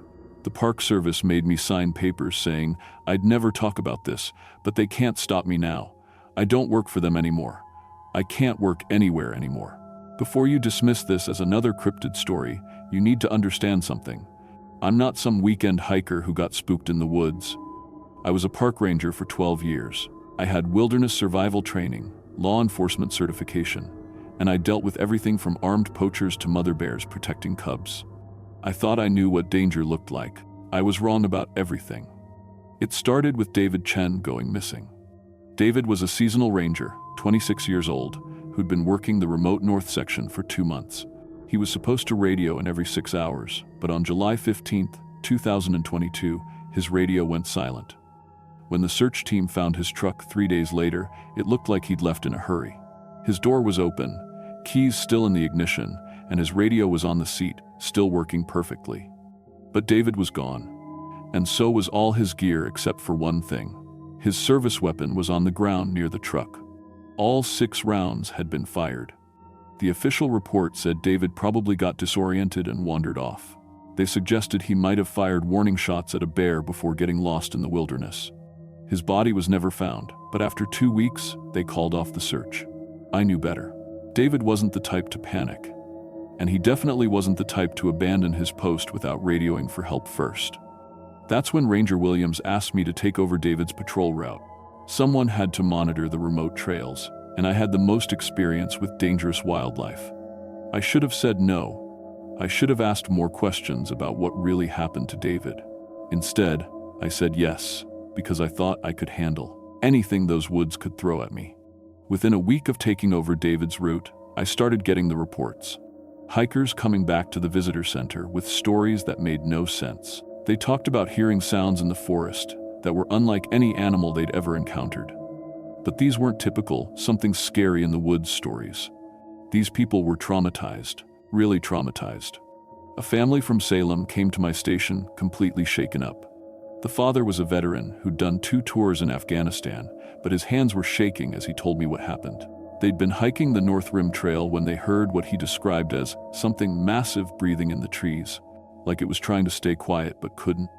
Then the sound started following them. Heavy footsteps keeping pace with their hiking, always staying just out of sight in the thick forest. When they stopped, the footsteps stopped. When they walked faster, the footsteps matched their pace. But here's the thing that made my blood run cold. The father said that near the end of their hike, they heard something else. Human voices calling for help from deep in the forest. Voices that sounded like they were in pain. When I asked him to describe the voices, he went completely pale. He said one of them sounded young, like a man in his 20s, and it kept repeating the same phrase over and over. "Please, I'm hurt. Please help me." I knew David Chen was 26 years old. I started David's patrol route the next morning, armed with everything I thought I'd need. My service weapon, bear spray, radio, GPS, emergency beacon, and enough supplies for 3 days in the backcountry. The north section was remote. Really remote. The nearest road was 12 miles away, and cell phone coverage was non-existent. It was the kind of place where if something went wrong, you were completely on your own until your next scheduled radio check. The forest felt wrong at the moment I stepped onto the trail. I'd hiked these mountains for 8 years, and I knew what normal wilderness sounded like. This was different. Too quiet. No bird songs, no squirrel chatter, no insect noise. Just an oppressive silence that made every footstep sound like thunder. About 2 miles in, I found the first set of tracks. They were in a muddy section near a stream crossing, 2 footprints that looked human at first glance, but something was off about them. They were too big, maybe size 15 or 16, and they were pressed deep into the earth like whoever made them was carrying enormous weight. But the stride length was what really bothered me. Normal human steps are about 2.5 feet apart. These tracks showed someone taking 4-foot strides, which would require legs that were impossibly long.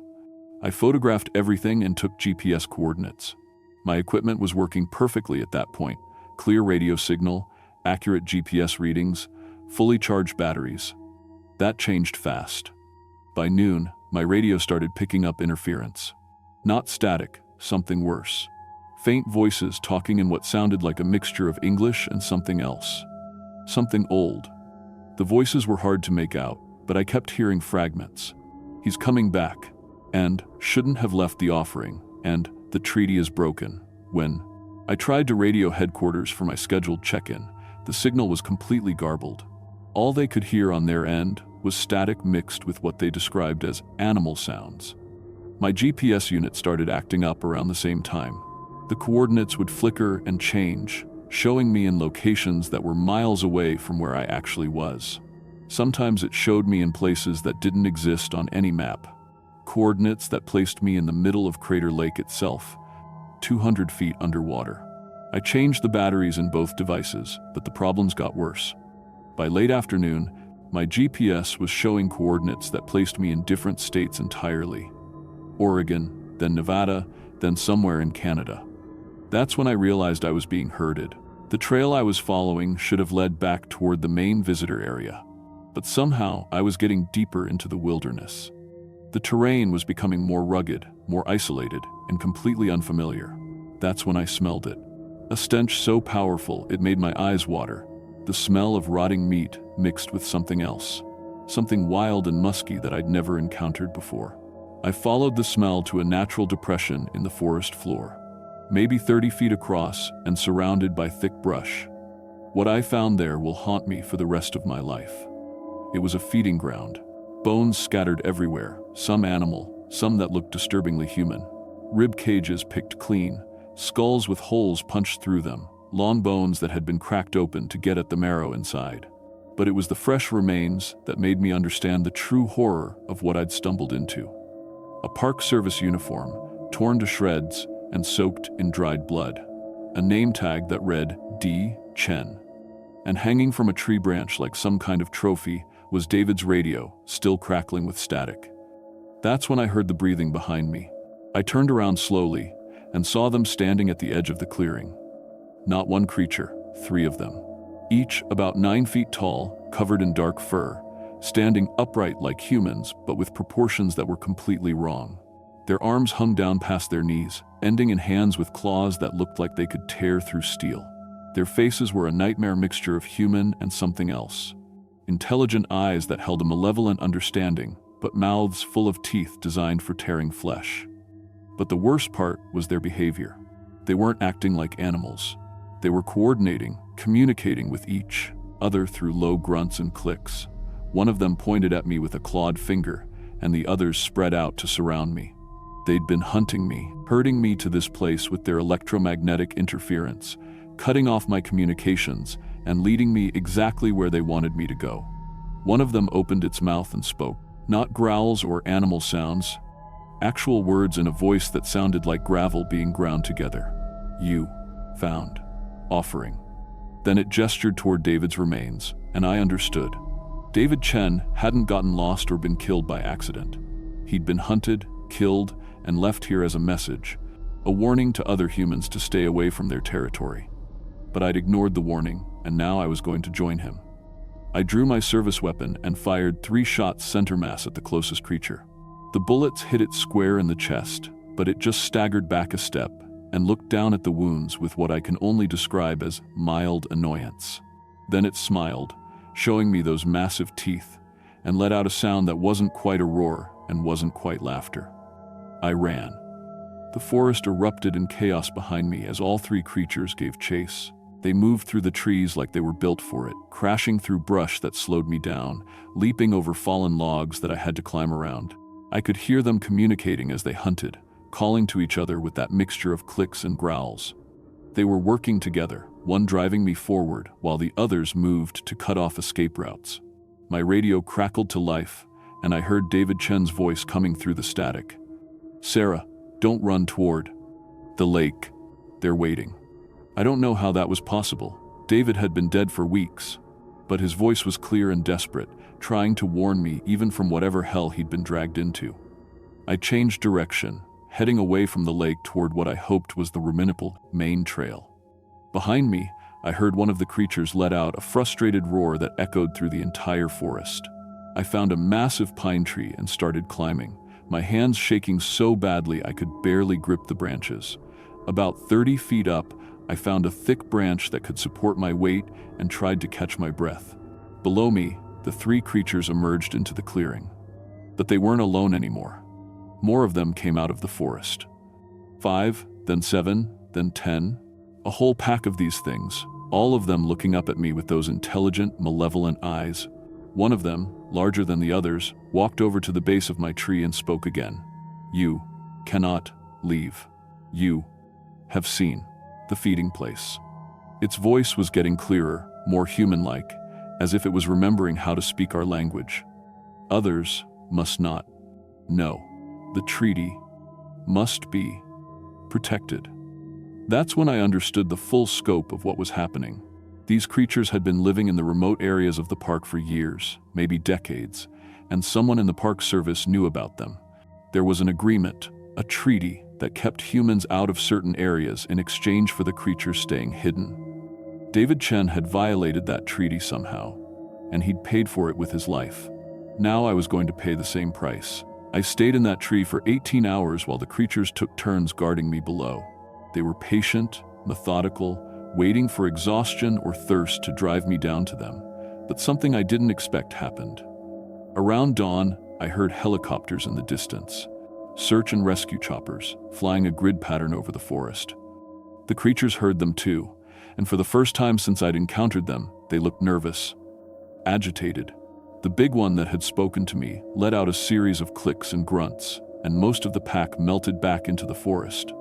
Only 3 remained below my tree when the beat helicopter spotted me.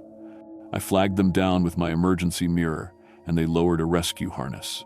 As they pulled me up toward the chopper, I looked down and saw the 3 remaining creatures watching me go. The big one pointed a clawed finger at me and spoke one last time, loud enough that I could hear it over the helicopter rotors. "If you tell, we will find you." Back at headquarters, Ranger Williams was waiting for me with 2 men in suits who introduced themselves as federal wildlife management specialists. They debriefed me for 6 hours, recording everything I said about my encounter. Then they told me I'd suffered a psychotic break brought on by stress and isolation.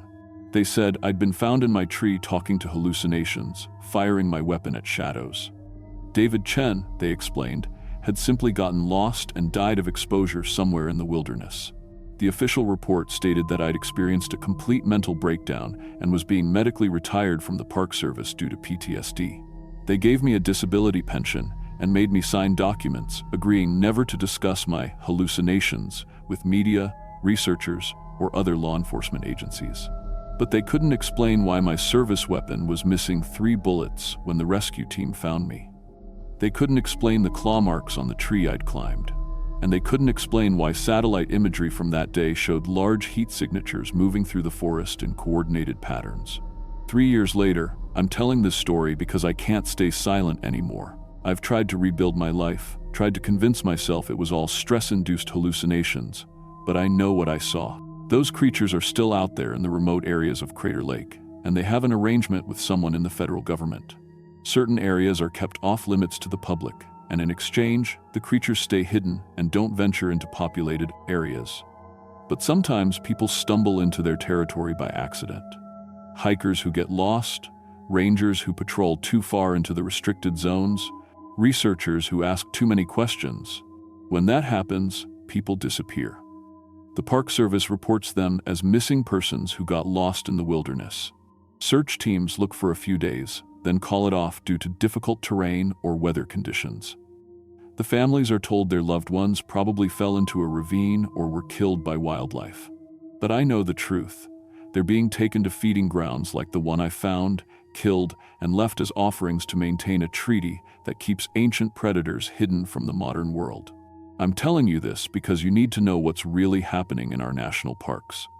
If you're planning to visit Crater Lake, stay on the marked trails. Don't hike alone in the remote areas. And if you hear voices calling for help from deep in the forest, don't investigate. Those voices aren't human anymore. They're bait, recordings of previous victims being used to lure new prey into the feeding grounds. Since my encounter, I've been contacted by other Park Service employees who've had similar experiences. Rangers from Olympic National Park, Yellowstone, and Glacier have all described encounters with creatures that shouldn't exist, followed by federal cover-ups and forced retirements. We're being silenced because the truth would cause panic. People would stop visiting national parks, tourism revenue would collapse, and the careful balance between civilization and these ancient predators would be destroyed. But the cost of that silence is human lives. People are dying to maintain a secret that protects creatures that see us as nothing more than food. I can't sleep at night knowing that families are losing loved ones to things that should only exist in nightmares. That's why I'm breaking my silence, even though I know it puts me in danger. Because 3 weeks ago, I found fresh claw marks on my apartment door, and sometimes, late at night, I hear breathing outside my windows. They know I'm talking, and they're coming for me. If something happens to me, if I disappear or have an accident, you'll know I was telling the truth. And maybe someone else will have the courage to keep telling this story, even when the monsters come knocking at their door. The treaty is broken. The feeding grounds are active, and no one in authority wants you to know. Stay out of the deep woods. Trust no one in uniform who tells you these places are safe, and if you see something that shouldn't exist, run. Don't look back, don't try to help, and don't trust the voices that call your name from the shadows, because some hunts never end.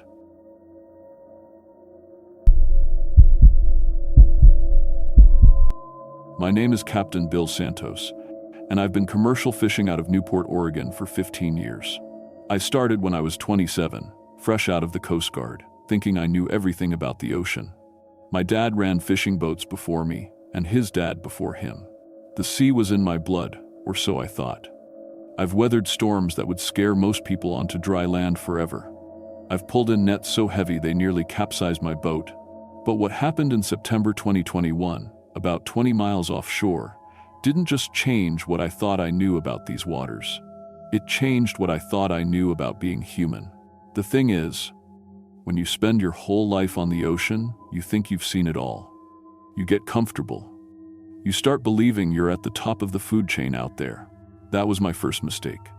My last mistake was not turning around when I had the chance. September 15th, 2021 started like any other day. Perfect weather, calm seas, and my crew was in good spirits. I was running my 36-foot commercial fishing vessel, Pacific Dream, with 4 guys I'd worked with for years. There was Jake, my deckhand who'd been with me since he was 19. Carlos, my engineer, who could fix anything. Tommy and Rick, both experienced fishermen who knew these waters.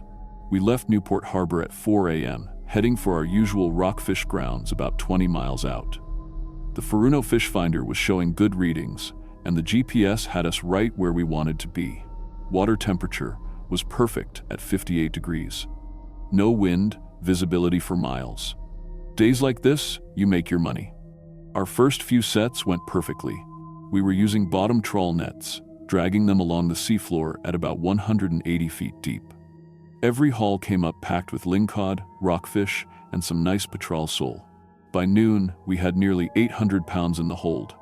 That's when Carlos found the first body. "Captain!" he screamed from the sorting table. "Jesus Christ, Captain!"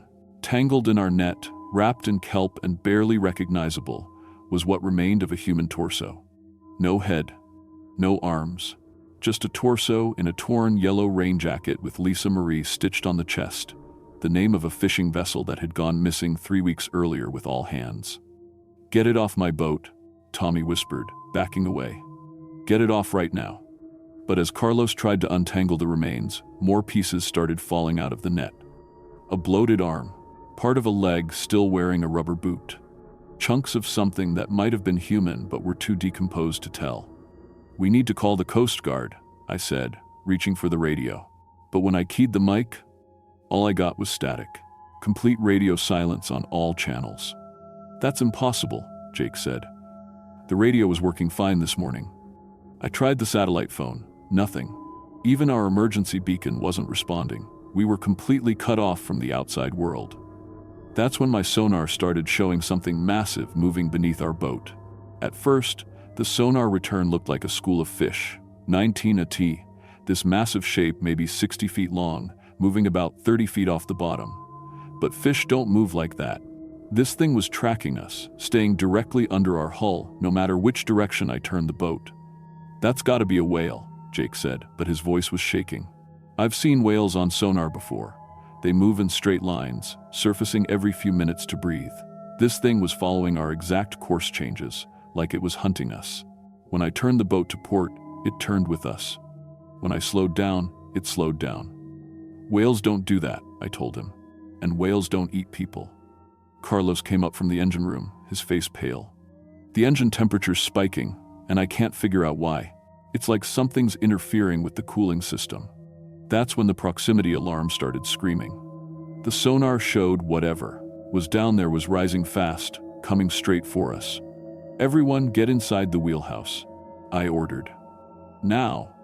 We huddled together, watching the sonar screen as that massive return got closer and closer to the surface. The boat started rocking, not from waves, but from something moving beneath us. Then we heard it, a sound like nothing I'd ever experienced. It started as a low vibration that I felt in my bones, then built into something like whale song but wrong. Alien, the sound of something that didn't belong in our world. Look at the water, Rick whispered. The ocean around our boat was turning dark. Not the natural darkness of deep water, but something else. Something thick and oily that seemed to absorb light. And in that darkness, things were moving. We need to get out of here, I said, gunning the engine toward shore. But the thing beneath us wasn't done with us yet. The first attack came without warning. Something massive slammed into our hull from below, lifting the entire boat 6 feet out of the water. We crashed back down, and I heard the horrible sound of fiberglass cracking. We're taking on water, Carlos shouted from below. Jake was screaming, pointing at the water off our starboard side. That's when I saw it surface for the first time. It wasn't a whale. It wasn't anything that should exist. The head that broke the surface was 12 feet long and shaped like a serpent, but covered in what looked like human skin. Pale, bloated flesh stretched over a skull too large for any earthly creature. But it was the eyes that made me understand we were all going to die out there. They were human eyes, dozens of them, set into the creature's skull like jewels, blinking at different intervals, all staring at us with human intelligence and infinite hunger. "Oh God," Tommy whispered, "those are people's eyes." The creature opened its mouth, and we could see rows of teeth that weren't teeth at all. They were human, bones. Femurs, ribs, skulls, all somehow fused together into a grinding mechanism designed to process human flesh. And then it spoke, not with words, but directly into our minds. I could hear it inside my skull, speaking in the voices of every fisherman who had ever disappeared in these waters. Asterisk. "You found our pieces, asterisk," it said in Captain Morrison's voice, the skipper of the Lisa Marie. Asterisk. "Now you join us." Asterisk. The thing dove again, and seconds later our boat was lifted completely out of the water. But this time, it wasn't gentle. We were caught in coils of something that felt like muscle wrapped in human skin, being squeezed slowly, deliberately. Through the wheelhouse windows, I could see we were being carried down. The water was getting darker and darker as we descended, and I realized the creature wasn't just carrying us, it was taking us to its lair. "The emergency scuba gear," I gasped to Carlos, in the stern compartment. But when he tried to move, the coils tightened around the boat. The fiberglass hull started to crack and splinter. Water began pouring in through gaps that opened like wounds. That's when I saw the other boats. Scattered across the seafloor in the creature's nest were dozens of fishing vessels in various stages of decay. Some were recent. I recognized the Lisa Marie, the Portland Rose that had vanished last year, the Cassandra from 2 years ago. Others were older, covered in barnacles and seaweed, their hulls split open like broken eggs. And moving among the wrecks were things that had once been human. The crews of these boats hadn't died when their vessels were destroyed. They had been changed, transformed into pale, elongated things that swam through the water with too many joints in their limbs and gills cut into their necks. They still wore pieces of their fishing gear, rain jackets, boots, life vests, but their bodies had been stretched and modified to survive in the deep. One of them pressed its face against our wheelhouse window. It had been a woman once, I could tell from the bone structure, but her eyes had been replaced with black pits that seemed to go on forever. When she opened her mouth, water poured out along with a sound like crying, asterisk. Join us, asterisk, she gurgled. Asterisk, join us in the deep. Asterisk, the creature began to position our boat among the others, like a collector adding a new piece to a display. I realized this thing had been taking fishing boats for decades, maybe longer, keeping the crews alive in some twisted form to serve it. We're not dying like this, I told my crew. Not becoming those things. The emergency flare gun was in a waterproof box near the helm. If I could get to it, maybe cause enough pain or distraction to make the creature let go. But as I reached for the box, one of the transformed crew members smashed through the wheelhouse window. Water rushed in as the thing grabbed Jake by the throat with fingers that had too many joints. "Help me!" Jake screamed, but his voice was already changing, becoming watery and strange. I got the flare gun and fired it directly into the creature's main body. The phosphorus burned through its flesh like acid, and it released us with a shriek that shattered every piece of glass on the boat. We shot toward the surface like a cork, the creature thrashing behind us. But I knew it wasn't giving up. Things like this don't give up. They're patient. They can wait. "The engine," I shouted to Carlos. "Everything you've got." The Caterpillar diesel roared to life, and we started racing toward shore. But looking back, I could see the creature following us, just beneath the surface. And it was gaining. That's when Jake started changing. The thing that had grabbed him had done something to him in those few seconds of contact. His skin was turning pale and waxy, and when he opened his mouth to speak, water poured out. "I can hear them," he said in a voice that wasn't quite his anymore. "They're calling me home." Before any of us could stop him, Jake threw himself overboard. I watched him disappear beneath the dark water, swimming down toward the creature with motions that were too fluid, too graceful for any human. We made it back to Newport, but not all of us came back human. The Coast Guard found Jake's body 3 days later, washed up on Agate Beach. The official report said he drowned, but I saw what they pulled out of the water. His gills had started to form. His fingers were webbed. His eyes were gone, replaced by empty sockets that seemed to go on forever. I tried to tell them about the creature, about the graveyard of fishing boats on the seafloor, about the things that used to be human swimming among the wreckage. They said it was trauma, that losing a crew member at sea can cause hallucinations. But Tommy and Rick knew what we'd seen. They quit fishing the next day and moved inland. Carlos lasted a week before he couldn't take the nightmares anymore and ate his gun in his garage. I kept fishing, but never in those waters again. Never past the 10-mile limit, never alone. But it doesn't matter how careful I am. The thing knows where I live now. It followed me home. Every night, I hear Jake's voice calling from the harbor. When I look out my bedroom window, I can see shapes moving beneath the water between the docked boats. Pale things that swim with too many joints in their limbs. The disappearances started again 3 months after our encounter. First, it was tourists who went swimming alone. Then, a couple of divers exploring the reefs. Last week, a family on a pleasure cruise vanished without a trace. The thing is recruiting, building its collection, and I know it's only a matter of time before it comes for me. I'm writing this down because someone needs to know the truth about what's in the waters off Newport. The official reports will say I drowned or had an accident or just disappeared like so many fishermen before me. But the truth is simpler and more horrible than that. There are things in the deep that collect us, things that have been collecting us for longer than this town has existed. They don't kill us. Death would be mercy. They change us, transform us into something that can survive in their world, serve their needs. And they're patient. They can wait as long as it takes. If you're reading this, stay away from the water. Don't trust the fishing reports that say the waters off Newport are safe. Don't believe the Coast Guard when they say it's just equipment failure or bad weather taking our boats. The ocean remembers everything that falls into it. And some things that fall never stop falling. I can hear Jake calling me from the harbor right now. His voice sounds so lonely, so cold. He's telling me it's time to come home. The water is so dark tonight, so deep, so welcoming. Asterisk, Captain Bill Santos's journal was found in his empty house 3 days after his fishing boat was discovered drifting unmanned 12 miles offshore. His body was never recovered. The official Coast Guard report listed him as lost at sea. This was the 7th unexplained disappearance of a Newport fisherman in 2021. Asterisk.